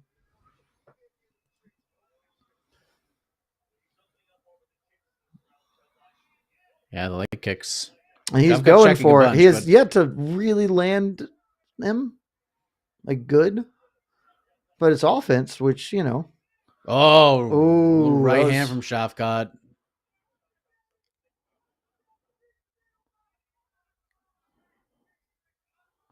Gary 11-0 in the leg kicks. Oh, that was a good one and a good right hand from Gary. Yeah, that was good.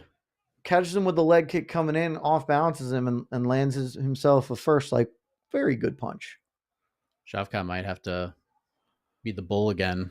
Get him up against the fence. Yeah, at some point, Garry ducked under the wild overhand, right? He sees it coming. Sees that coming now. Yeah, you got to drop that trajectory a little. Yeah. Oh, Shavkat puts one to There's the body. The body shot for you. Open him up.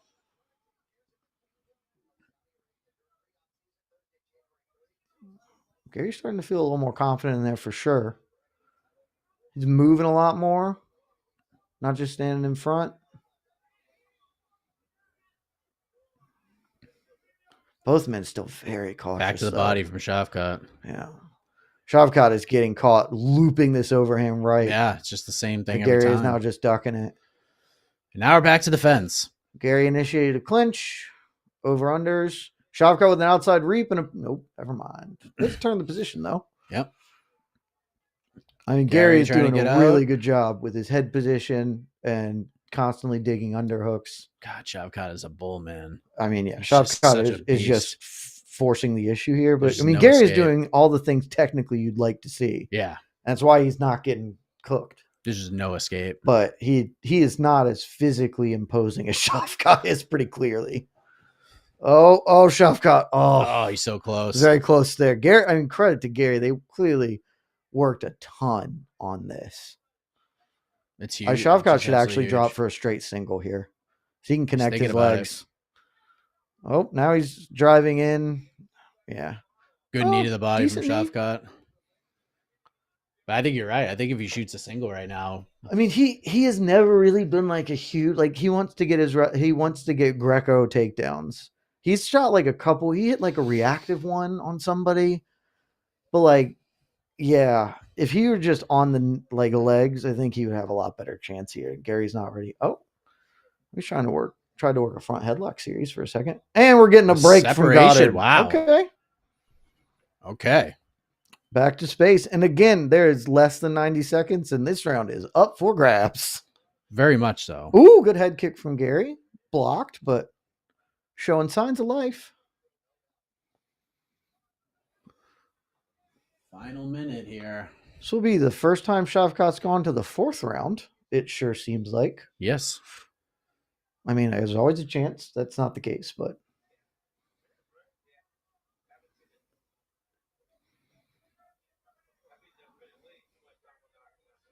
Oh. I mean, I think Garry's winning this round. Shavkat, if Shavkat puts something down right now, he can steal it and then be up. I think if he wins like one big shot. But yeah, I mean, I think Garry is just pretty clearly outworked. Great jab. Oh, that wheel kick was not far off. Wow. That was fun. When he started throwing, I thought it was very far off. And a spinning back fist.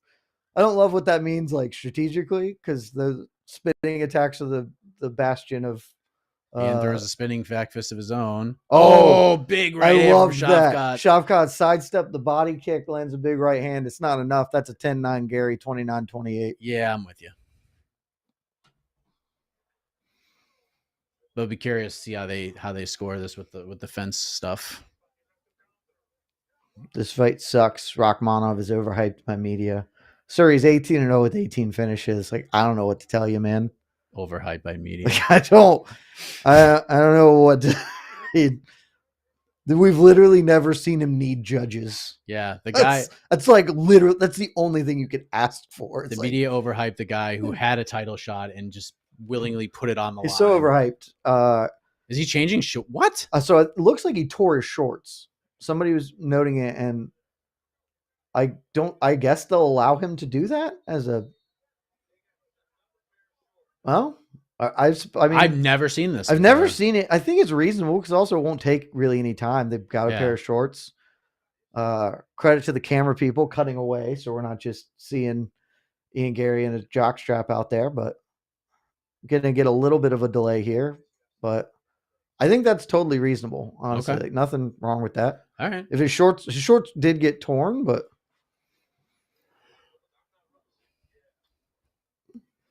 Yeah, I mean, because that's not even longer. All right, round 4. Round 4. Let's see how this goes. I mean, I think it is should be pretty clearly 2-1. I feel like none of these rounds are that controversial. And so Shavkat just needs 1. Garry needs to obviously win 2. Oh, all right. That was right a hand little from saucy. Shavkat, yeah. Garry putting double fists out. Oh, big spinning kick to the body. That's the best Shavkat. full strike of the fight, I think. Wow. Again, keep going to the body, Shav. Like low Short kick, little leg kick, yeah. Oh, that was a good one from Garry. And another of that little down parry from Shavkat. Okay. I would really like to see Shavkat step in and actually shoot like a clean double. Just tackle him. Punch, tackle. You didn't watch the Volkov Gane fight? Like they wrote the blueprint. Always tackle. ABT. Always be tackling. It's a motto that Marab always lives be tackling. By. Yep. Weaponize that cardio. Nice little jab from Ian. This was not the fight I anticipated whatsoever. No. Oh, he drives into a clinch, but Garry is all the way prepared here. Yep. Shavkat is almost forced to now dig for a single. Don't just go back down. I know you got double unders, but you're not going anywhere with this clinch with these double unders either. So Garry having double unders and not being able to keep Shavkat off him is tough. Yeah.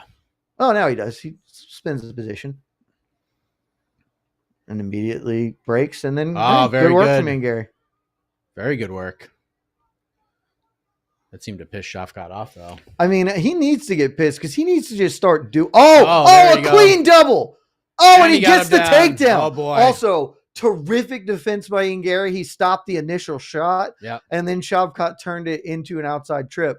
That's exactly what I wanted, and this is championship winning. Garry with a full body triangle from the bottom, which is useless and is entirely I would like to play like it's just playing for a stand up, which I guess is a tactic, but like just try and stand up. Oh. Yeah, the thing is anything's a bad idea when you're on the bottom of Shavkat Rakhmonov. Yeah, you just need to you need to be trying to stand up, not trying to get stood up. Wow. I mean, that was a clean entry from Shavkat. I can't wait to see the replay. Garry did a great job of stonewalling it, but his feet are too close together, and Shavkat. Shavkat posture is and big punches. Shots. Big punches. I mean, this is where. Now he's got his back. Oh, Garry. Boy. Oh, Gary's going to stand and dump him, though. Well done, Ian Garry. I don't know why Shavkat just didn't keep punching him. He wasn't. Harry Ian Garry. Ian Gary's got a choke. Oh, he's got a real choke. He's got. How did. Like, he had the full Mataleon grip on the front headlock, and Shavkat just kind of dumped his head out of it. He's a freak. Like, I need to see that. Like, I guess maybe there must have been space there, but that was nuts. Now Shavkat has his back. That was dope. This is more the fight I was anticipating. Yeah.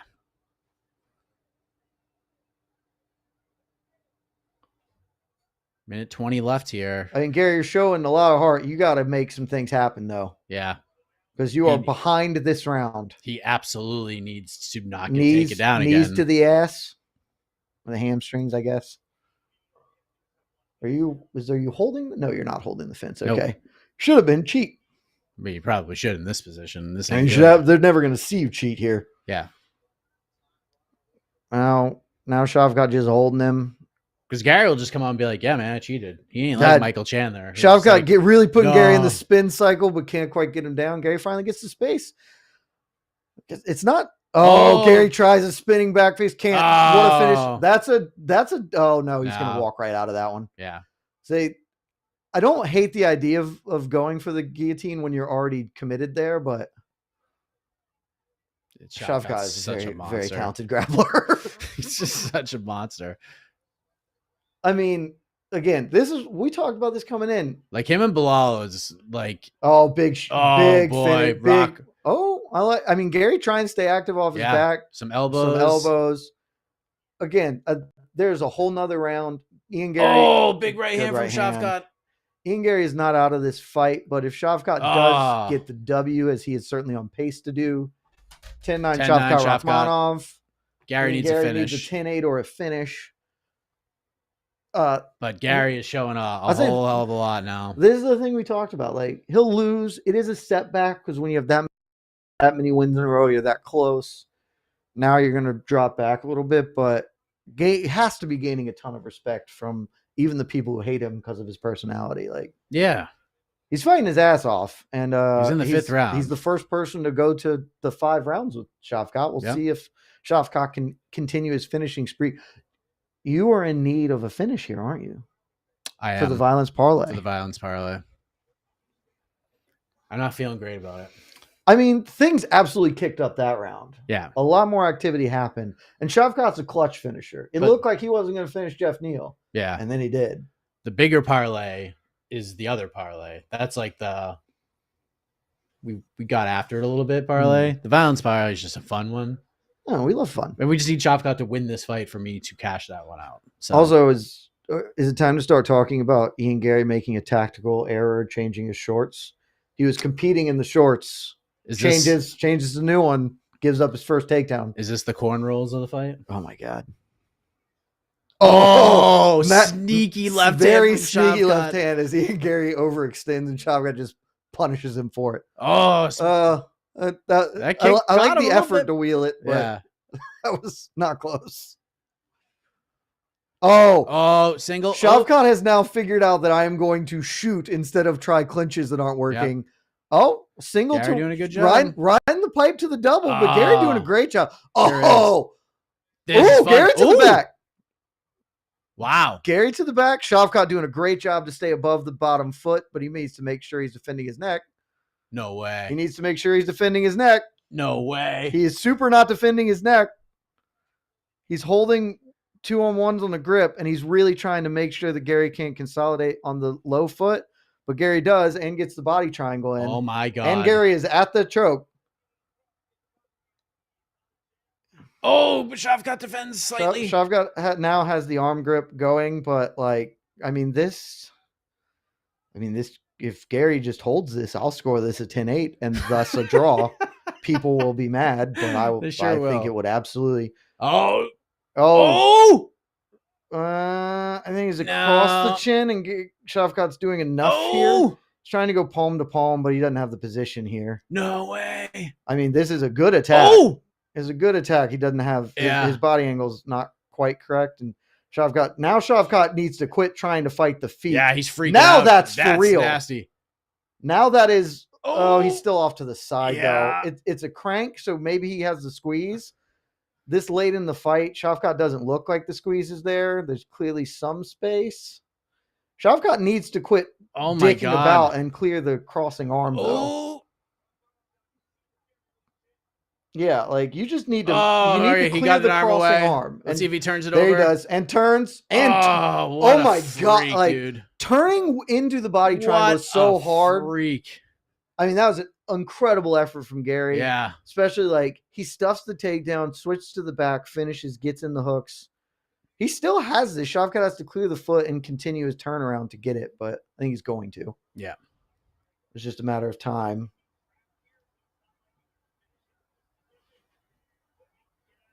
Wow. That was pretty crazy. That was pretty wild. You got to clear the crossing foot, and then the rest of this will turn and we'll be fine. Yeah.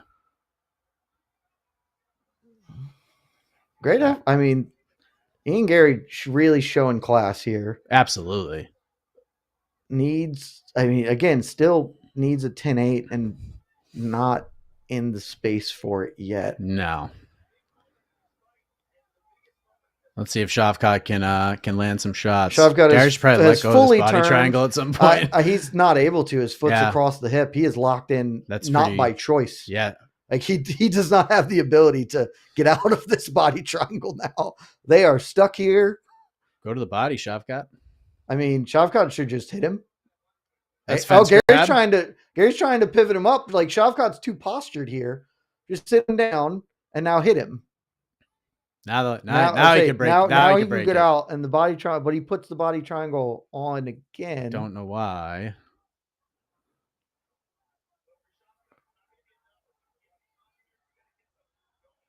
I mean, but he's winning the fight, Joe. In general, yes. I mean, you never know. Maybe he loses the first two. I don't think he did. No. But like you would want, also if Shavkat just puts real damage on right here, he could maybe snake the round back because damage is the primary scoring driver, impact. Or if he does Shavkat shit and wins in the last minute, would be sick. It would be. I don't think that's happening. Oh, I thought he was Gary up to his feet. Yeah, I mean, it is risky to give the back, but credit to Ian Gary up to his feet. Double unders. I mean, Gary's going to try and get a takedown here and try and cement the round and hope he got the judges somewhere, I guess. 30 seconds. Goddard looking very closely. Bilal Muhammad's got to feel really better than he did an hour ago. I think so. DC saying needs to land something, and I think he should be trying, but I think he is going to win a decision to eke out a win here by winning the 3 of the first 48 4 rounds. 47. That is how I will score it. Good right hand from Gary as they break. Oh, some Gary tries to spin. Momentum Gary at the end, but 10-90 in Gary, but 48-47 for Shavkat Rakhmonov. Yep, same. Great. I mean, great. Not the most exciting fight you're ever going to see. No one will tell you, but technical, high level, impressive effort from both men. And Gary raising his hand. I think Gary probably knows that he lost that fight, but all it takes is 2 judges to see one of the first 2 rounds and say, F it, give it to Gary. Bam. Oh, big right hand. Really wish Rakhmonov had been a little more aggressive in here just to do it. I think he wouldn't have been punished for it, but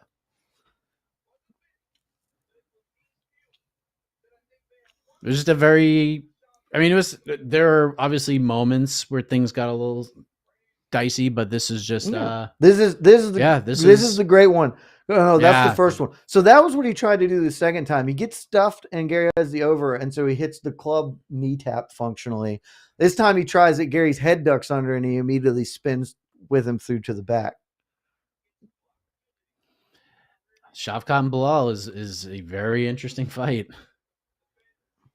It's now more interesting than I thought it was initially going to be. I still really like Shavkat's chances just stylistically in the fight, but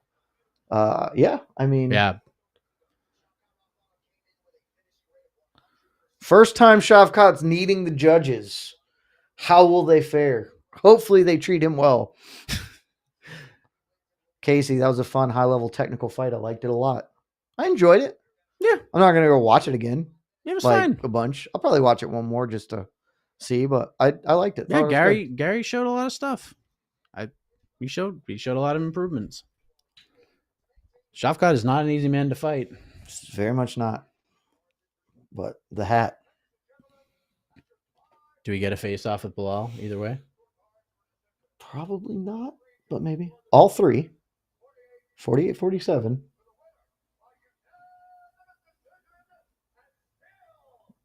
No, it's both guys. Yeah. Even Gary knew. I mean, it wasn't a hard one to judge. Yeah, I mean, that was about as clear cut as you can get. Rounds 1, 2, and 4, pretty obviously Shavkat. They were close, competitive rounds, but it is what it is. Like we said, man, I think they nailed it. Ian Gary loses Gary loses almost nothing here. Yep. Loses something, loses a little momentum, but gains a lot of respect. He can go fight Colby Covington or whoever it is, and in great position.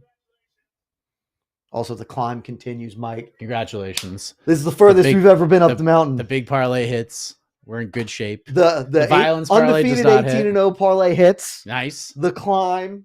We are now 5 steps up the mountain. The first time we've hit the illustrious 5 ledge. Also, coming next week, I have a visual representation of the climb. Oh. It's very exciting. I'm very excited about it. So, wow. I can't wait to see that. It's going to be the best. And then, shout out to Cyril Gane for sneaking away a win to get me the. No shout out. My Volkov plus 280 is very sad. I mean, that Gane decision going my way is huge. It's the reason the parlay. It's the reason the parlay cashed. I'm happy for my friends to succeed in life. But yeah, a plus 280 would have been nice, but it's fine. The only thing I really care about now is the climb. So it's all I ever got. Just like I just want it to hit. All right, 25 to go, baby. To 20K. There's so Bilal. No face off. Bilal's there. Bilal feeling good about himself. Should. I mean, I guess you could break the streak. You're not gonna break him as a person.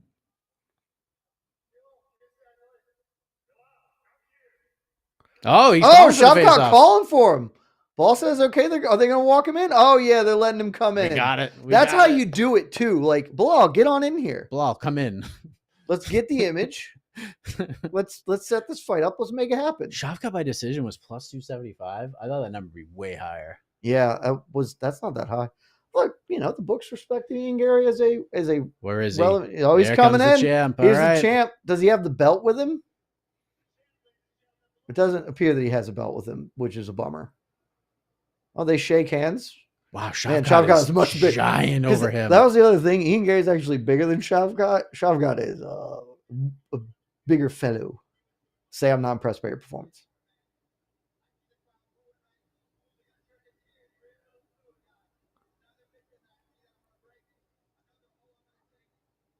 Another I'm going to take. Bilal cutting the heel promo. Shavkat laughing at him.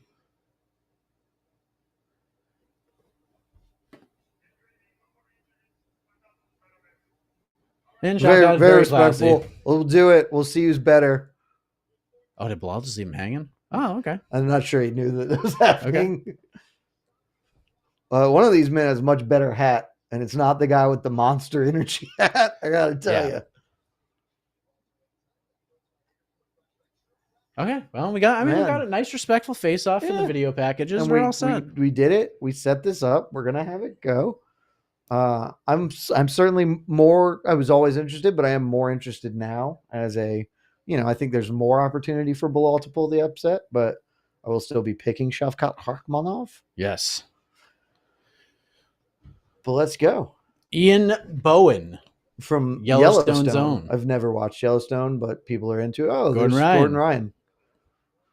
Apparently he did a scrum. Yes. There's Alex Pereira. Shama. Just walking around in white tees, killing it. Wonder if Jamal Hill's going to go over and try to start something else. Oh my god. We're not going to talk about it. I don't have any Jamal Hill energy. Yeah, I don't either. But I'm just curious. Like, that would be like an interesting time to do it.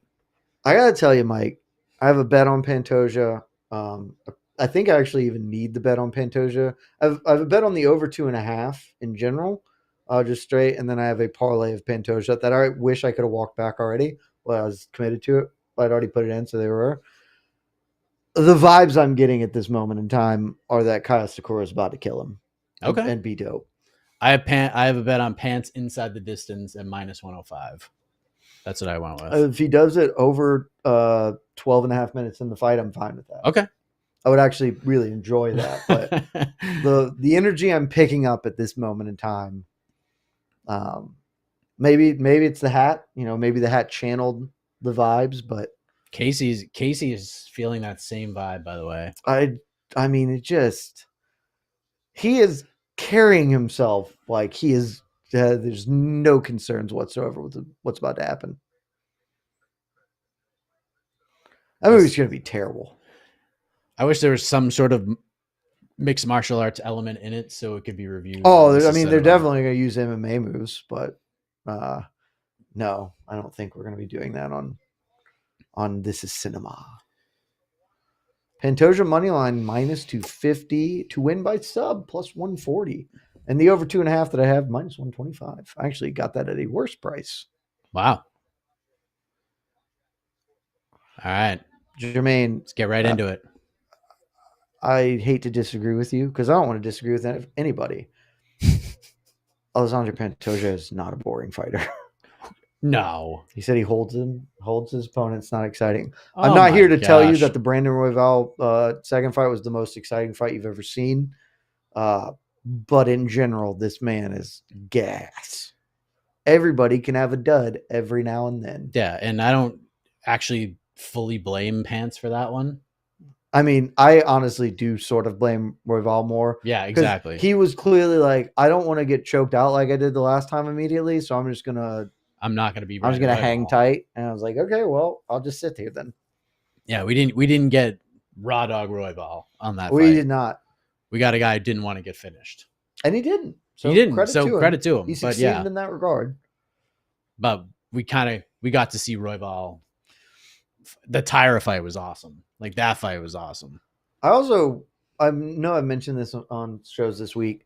I think it's awesome that the UFC and Ryzen basically cut a deal. Sakakibara is there, tweeted about talking with Dana White and meeting with him and stuff.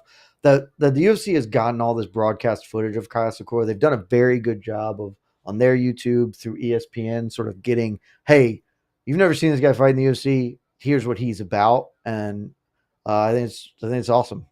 Very, very cool that they have done it. I think they've done it well.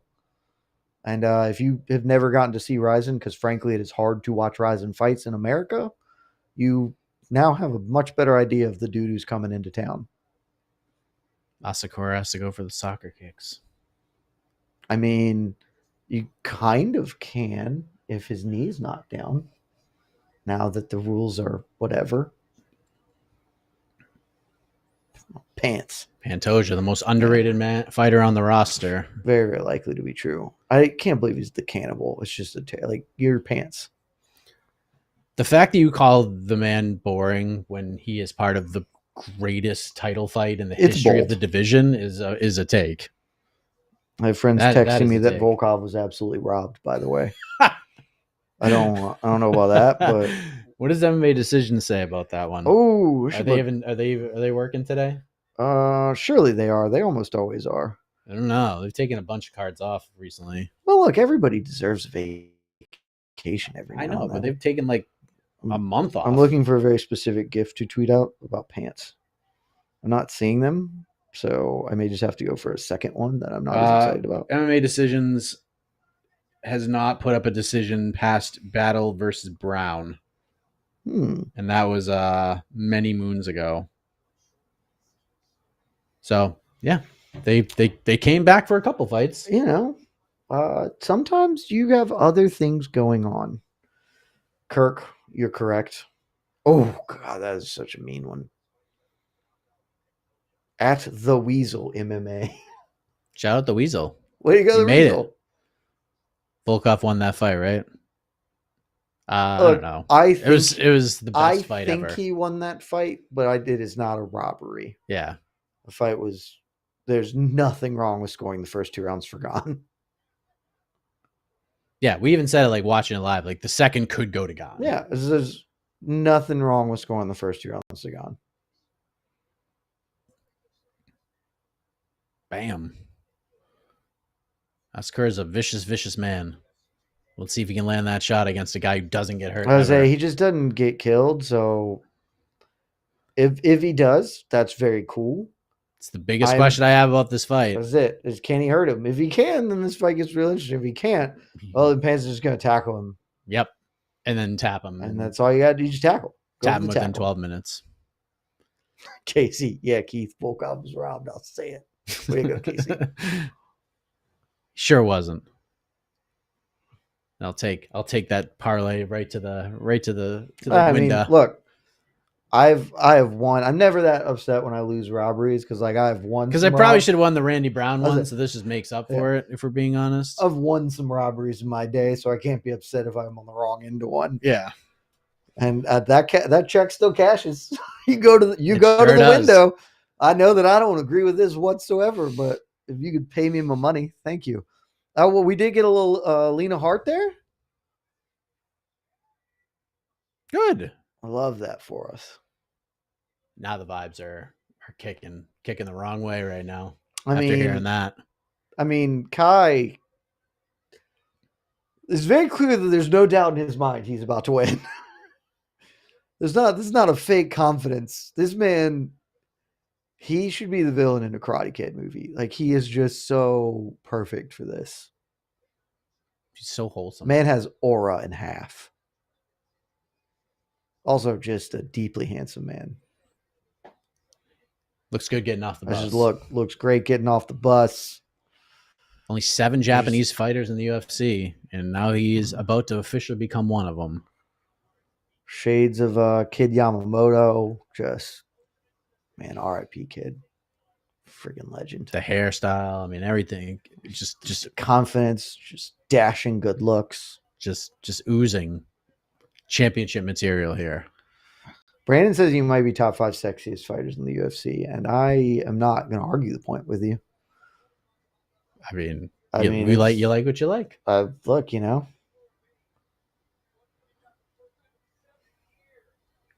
is he? I mean, Carlos Ulberg's up there. I don't think Carlos Ulberg is that. I mean, I know he's got the ladies. Like he has that part of the aura, but he's no Carlos Condit. That's the true Carlos. I mean, Carlos is a legend. There he is. Michael Sparks. I think Kai probably does cut too much weight. They were hard on the audio track. Confirmed. Love that. Kai put out that he gained 10 pounds in an hour after weigh-ins. I have questions on if this goes late, if that's going to be good for him. But he is going to tower over pants. Yeah. And he is a full bantamweight in the cage tonight. So, it's probably a featherweight. Maybe he does cut too much weight. It also might super work for him. We're about to find out. He should not go cornrows. No one should go cornrows. Certainly not Volkov. I wish Volkov got a post-fight interview so someone would ask him, why in God's name would you F with that luscious flow? The only man who should be walking to many men. Yeah, I'm comfortable with it. Yeah. It's his song. Pick a song, own it. Or I accept if you're Ty and you just pick a new, different pop song that's fun, it's bouncy. But it's just better if you pick. Did you watch the Weidman fight? Oh yeah, I did. What'd you think of him now walking out to Tom Petty? That was a bad choice. I thought when Anthony Smith, whatever the fight he didn't come out to, Return of the Mac. But then won. I was like, oh, I guess that does. I was like, that. Why would you ever do that? Like, that seems insane to me to not do it. Dominic Reyes usually comes out to "This Is How We Do It." Came out to "Here Comes the Hot Stepper," which is an absolute jam. Ini Kamosi, let's go! What a friggin' jam! King Saba's got the life savings on Pantoja. I wish you all the best. I wish you the best. I mean, I want you to win. You can see I'm there in the bets, but. Ooh.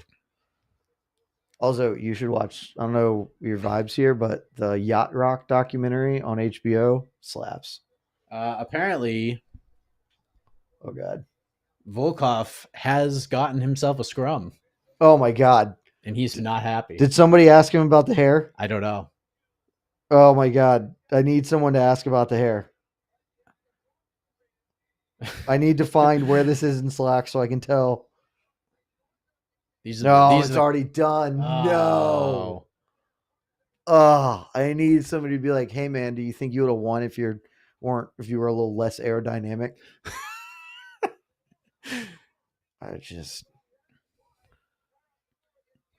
There he is, the champ. El campeón del mundo. Let's say third most significant strikes in flyweight history. Longest active win streak in the UFC flyweight division at 6. Pretty wild. Yeah. Considering Mighty Mouse won 12 title fights in a row. The longest win streak is now 6. That's pretty nutty. 12 title fights in a row is an obscene amount of title fights in a row to win. Hey, I got a better price than the current odds. Only by 5 points, but because I got pants inside the distance at -105, so I'll take it. Oh, that was a little intense. Pants is coming out with some fire. Love the fire. He was See, he's doing what Merab should probably schedule a Zoom conversation with Pantoja. With literally anybody to get him to do better things. Because Pantoja has done nothing but put Kai Asakura over as the man. Yeah, this dude's awesome. I'm going to cook him. Champions win 66% of their first and second title defense, 75% of their third. Really? That number said? That can't be correct. This is just a flyweight thing? Well, then that would be a useless stat in general. Yeah, what is it? I didn't see that. Only one flyweight has had 3 title defenses. By the time I realized it was there, it was half over. I mean, I'm now trying to just go through my Rolodex and be like, all right, which champions got to a third title defense and then lost it versus, because obviously we know the ones who have 5 title defenses, 6. So how many lost it in their third? I mean, if we're talking every heavyweight, because no heavyweight ever made 3 successful title defenses. Yeah. Until Stipe. Most lightweights, there's just no way that stat's right. Bantamweight was 3 is the record. Yeah. Jason Herzog gets the. I like it. He's the actual best referee in the sport. I don't hate that opinion. I think Mark Goddard is a good ref as well. I think Jason Herzog is the best ref in the sport. He's very consistent. That is literally the only thing I would like in a referee. Yeah. Kind of don't care if you're bad at it, but if you're consistent, then we can all live under those terms. Completely agree. But if you're Herb, you're just kind of making it up every time. It's something new.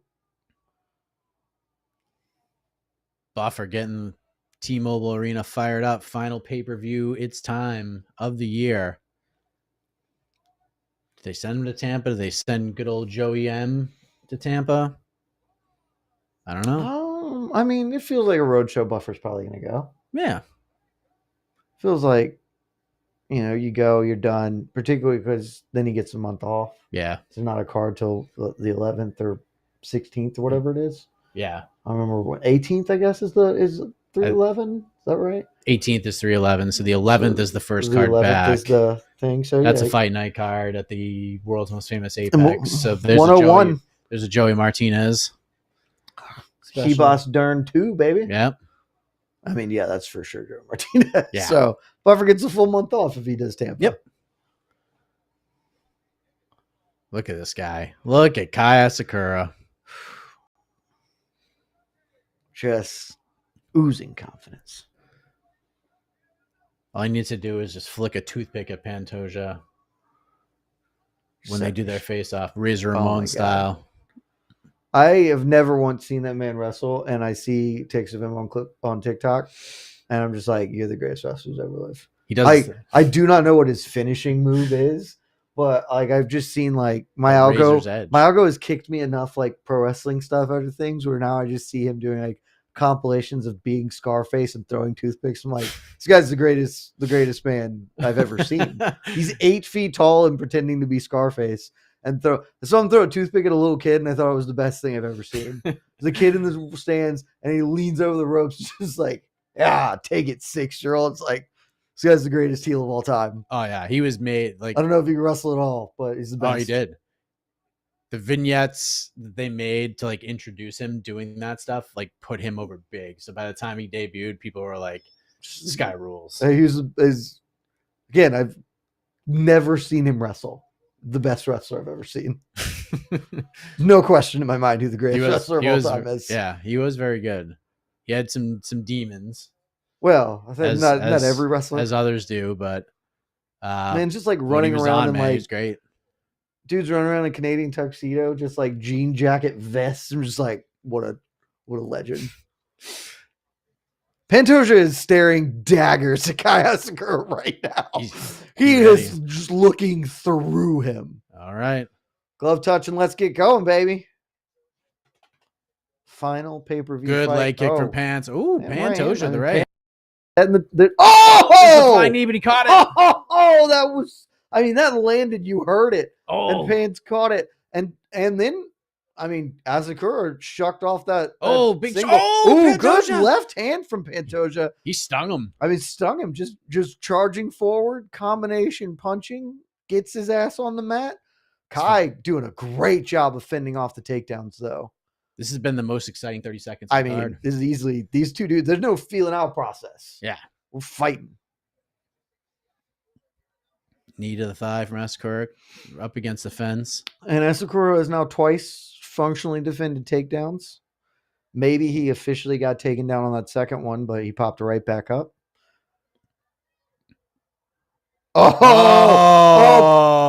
Sneaky. That was a mistake from Kai. Yeah. Kai tried to just break off when he didn't have a break. Pants held onto the arm and just ran him down. And now Pants has top position with almost 4 minutes to work. Yep. I mean, if he can just consolidate position, maybe pass. If he can get to the back, I mean, he's super good at that. Yeah. But not finish him, because I'd like you to do it after 12 and a half minutes of fighting, please. What's the referee saying? On Jason Herzog. No, but what's he saying? He keeps going in there and saying something. I think he is clarifying what is a back of the head shot and what is an allowed punch from Asakura. Okay.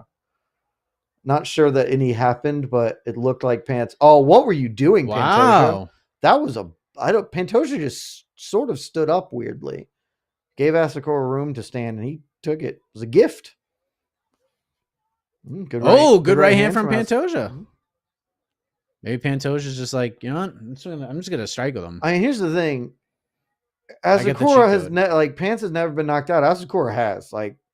Pants can knock him out, and if he just says YOLO, I'm gonna Max Holloway this. My chin is better than yours.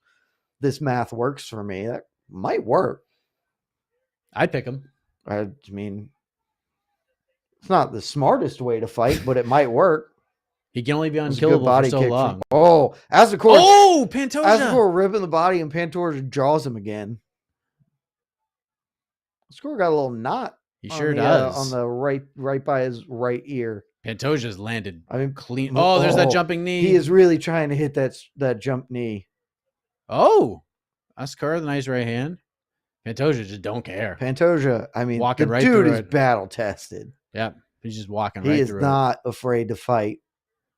Just 10 toes if he needs to. Oh. 2 minutes here. High step.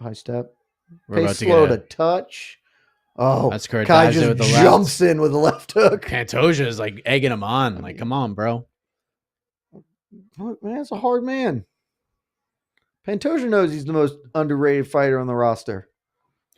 Oh, good jab from Pantoja. Oh! Pants blocks the head kick and then just kicks him in the body. Yep. I mean, Pants looks focused. He looks sharp. That was a very fun little combo.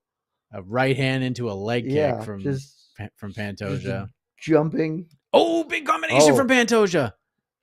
Oh, and a big knee. Asakura. Man, Pants is winning the striking right now. He's clobbering him. But Asakura showing a chin tonight. Asakura showing chin, showing great takedown defense. I think Asakura might for the first time, it looks like he has now been like, oh, I might not just kill this dude when I hit him. I thought I was just going to kill him when I hit him. I might not. I might have to think this out a little more. Good. Oh, Pantoja. Pants putting some work on him right now. And Kai is trying to just land a big shot in here, and Pants is just like, dude, back to the body again. Let's throw, baby. We're good. Asakura's doing just fine though, and he's been hit real hard tonight. I mean, both men have landed, but I mean, good body kick from Pants. As the third jump knee. Yeah, Pantoja. That one missed by a wide margin. Jab from Asakura comes up a little short, and that's it. It's round one. Fun stuff. 10-9 Pantoja. Put on the pantalones. That's the thing. Oh, that's that knee landed. That one landed. I was so certain the first one landed, but he just caught it and was like, all right, it's fine. Yep. Because you can't hurt him. You can hit me. I get hit, and I'm just still here. Yeah. Oof. I don't know that Asakura is shook. I do think Asakura hit him hard and realized that, he's not dying. Yes. So he may need to adjust his plan of all I have to do is touch him. Because when he was saying that, like in the pre, I was like, I mean, I get saying that, but you've seen him fight, right? Like one mistake probably won't actually end the fight. You probably need a couple to really get after him. I mean, you just hit him with a full-on jumping knee, and he was like, all right. Immediately. He ducked into it and just grabbed your leg. Ate it and took you down. Like, he can be killed and he can be hurt, but it's going to take more than one. It's going to take some shots. It was an electric opening round. Let's give us 7.5 more minutes of action and finish at 7 and 31 seconds of action is fine. All right. We have the glove touch back in the center. Respect earned. Not that they disrespected each other, but good jab from Pants.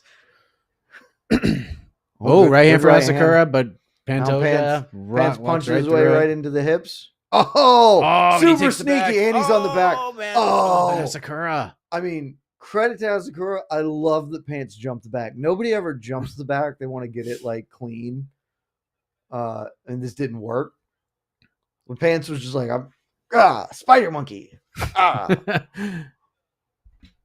Asakura still smiling and having a good time, which I respect. Look, this fighting's supposed to be fun. Yeah. You know? Get in there, have some fun. Oh. Herzog inching in closer and closer. It's a weird position because, like, I mean, Pants has a leg all the way across the hip. So if he can just get to the back, he can jump the body triangle easily. Now he's out. And and look, as soon as he opens space, and he's got the body triangle. Oh, boy. Well, this round is over. It's whether the fight is over. Yeah. Pants ain't giving this up. So, Kai, don't get it finished because I need this over to hit. Oh. Pants is so good at finding his way to the back. He's like, so good at fighting. I mean, he's very good at fighting. Formiga used to, like, did you see Formiga used to have this unbelievable ability to just sneak to the back despite, it's done. That could be unfortunate. Get out of the way, Jason. Oh, buddy, you got it. It's over. It's over. It's done. It's getting closer to over. Asakura's hanging in there. Oh, he looks very uncomfortable. He's going to try and go palm to palm. Asakura is holding the arm, which is okay. He might go out. Now he's out. Did. Slapped him. Pantoja by submission, round 2. One-way traffic. What a fucking king, man. This is the fucking king. I tried to tell you on the ranking show. Pound for pound rankings. We're underrating him. We are underrating him. I'm not. I have him like 4. Yeah, I think I have him like 7 or 8. Thing, like, I tried to tell you, I think you guys are just underrating him. It's over. So Kai Asakura is not ranked, but I think now that we would all probably say he's a top 10-ish dude. He's 9-0 against top 10 ranked flyweights or whatever. 7 wins in a row now. Plus this win. 3 title defenses. Is the most title defenses in the division other than Demetrius Johnson. I think he's very clearly cemented himself as the second greatest flyweight ever. I agree. I think this one did it. Like, you could have made some arguments earlier, but no. Like, I love that. This is just so pops nasty. him and then just flies into it. It's right there. He finishes it where Ian Gary did not.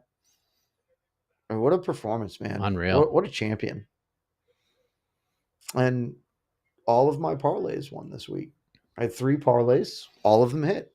None of my straight. No, Michael Chiesa won. Oh, there you go. Michael Chiesa won. But all my parlays hit. Michael Chiesa, the rest of my straight bets lost, except the climb, which continues. Gracie did not win. He's getting a good squeeze there, palm to palm, slightly off to the side. I like that. He's just so good at this. He's so good. And now he's going to fight Brandon Moreno again. And I'm cool with that. I know he's beat him 3 times, but I'll watch it again. I thought he lost the third one, frankly. One of those was on the Tough House. So that kind of doesn't count. Yeah. And there's nobody else for him to fight. So. Oh, is he calling out Royval? Well, I mean, Royval is ostensibly next in line, but like, I don't care to see I'll watch it. I've seen him beat Royval twice. And neither fight was competitive. That's true. That's the thing. Neither fight was competitive. Pantoja's like in another. I mean, he's cooking, man. Tonight. He was so focused, like just whoo. Let's go, baby. He outstruck him, outgrappled him, beat him in his own game, and then finished him.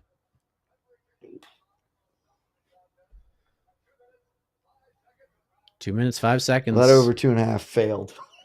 It did not go well. I didn't come close to getting it. Did not go well. Dana don't look pissed. I told you guys, when we talked about in BTL, I think in a grand sense of things, the UFC maybe wanted Kai. I don't think they are mad about this because how can you? He's a lovable dude. He is super easy to work with. Like, you've never heard them say a bad word about Pantoja, about saying he is turning down a fight or being choosy. You need me to headline 301? Bet. You need me to headline 310? Bet. Fight whoever. Don't care. I think they're more than comfortable having Pantoja as a champion. He's the man. Plus, truly, like, the best way the UFC can build stars is by having a guy have the belt for a while. And so this is just helpful. Longer he's there, the more people will respect him. Also, shame on you people saying he's boring. Yeah. Losers. I don't think you're saying that now, are you? You better not be. Kai France would be fun because it's just a new matchup. But it's not going to happen right now. No. I mean, the only chance Kai had is if they did it on the Sydney card. But now they already have 2 title fights on it, so he ain't getting it. Yeah. He's not getting it. But it would be fun. Go from Kai Asakura to Kai France. Just dominate the Kais. He's dominated the Brandons. Now he dominates the Kais. I like it. Was there another Steve out there that we can get him in against? Whatever. Or Vincenzo? Whatever Brandon does not get the title fight gets Kai. That seems probable. Well, both the rematches. Do you want to do? Yeah, I don't know. And both were rematches of like fun ass fights. I want whichever Brandon doesn't get the title fight to get that Kai. Sure. Do that, Kai. Let's get Kai France into a title fight. Or we just do Kai versus Kai. I mean, I do love a fight for names. I love a name fight. Let Brandon versus Brandon 3 happen. I mean, it's a trilogy for the name. You just never get that. And then we do a little Kai v Kai. And Pantoja's just saying nice things about everybody. He's a great dude. As he does. He's just a consummate professional. How can anyone not like him? He's the best dude. Let's see how does Rogan close this out? He's glowing. Yeah. He's getting better. He's impressive. Pantoja's like corner man back there with the bald head is just mean mugging. Yeah, who is that?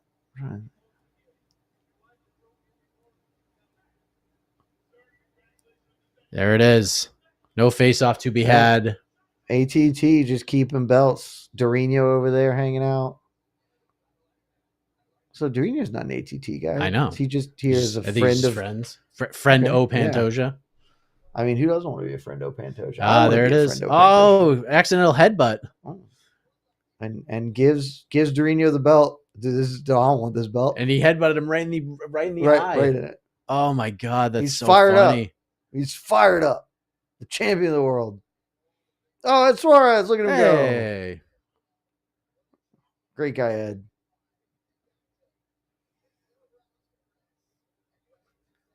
Just a wholesome photo right here. I mean, you had told me at the start of the year, Alexandre Pantoja is going to headline 2 pay-per-views and win them both in fine fashion. I would have said that seems unlikely. And now look at him. I mean, we went like 7 years where flyweights weren't allowed to headline an Apex card. Now look at them. I actually need to look this up. There's a very real world where Pantoja now has as many pay-per-view headliners as Demetrius Johnson did. Yeah, we'll have to look that because up. DJ headlined maybe 2. There's always the co-main event. It's always a co-main event to somebody else. So that's wild. Or they threw him in. They threw him in some they threw him in like Edmonton or something. Yeah, exactly. Place. So he may actually have as many pay-per-views as DJ did. Yeah, just nuts. Well, that's it. We done for 2024. We've done. pretty shortly. And then probably sometime in the next 20 to 30 minutes, we're going to go live, probably even sooner than that, for the post-fight show. Are we going to do the post-fight show concurrent with Presser? We figured that out? Oh, yeah. Oh, that's terrific. That means we don't have to drive home. No, we can just do it here. I know, that's so much better. Yeah, we just do it here. That's a beautiful thing. I didn't realize we were doing, I knew we talked about doing that. I didn't know that was up for this, so that is the best. Yeah, we're just going to do it. I'm a huge fan. That just made my night. Yeah. So stay tuned. We will give you options. You can watch the post-fight press conference. You can watch the post-fight show. Heck, open 2 screens and watch both at the same time. Shout out to Casey on the 1s and 2s. Shout out to all of you. You are the best. Out. And for all the watch partiers out there, have a great holiday season. And we'll see you January 18th for UFC 311, which is just an absolute slapper of a card. Post-fight show coming up. We love you. Love y'all.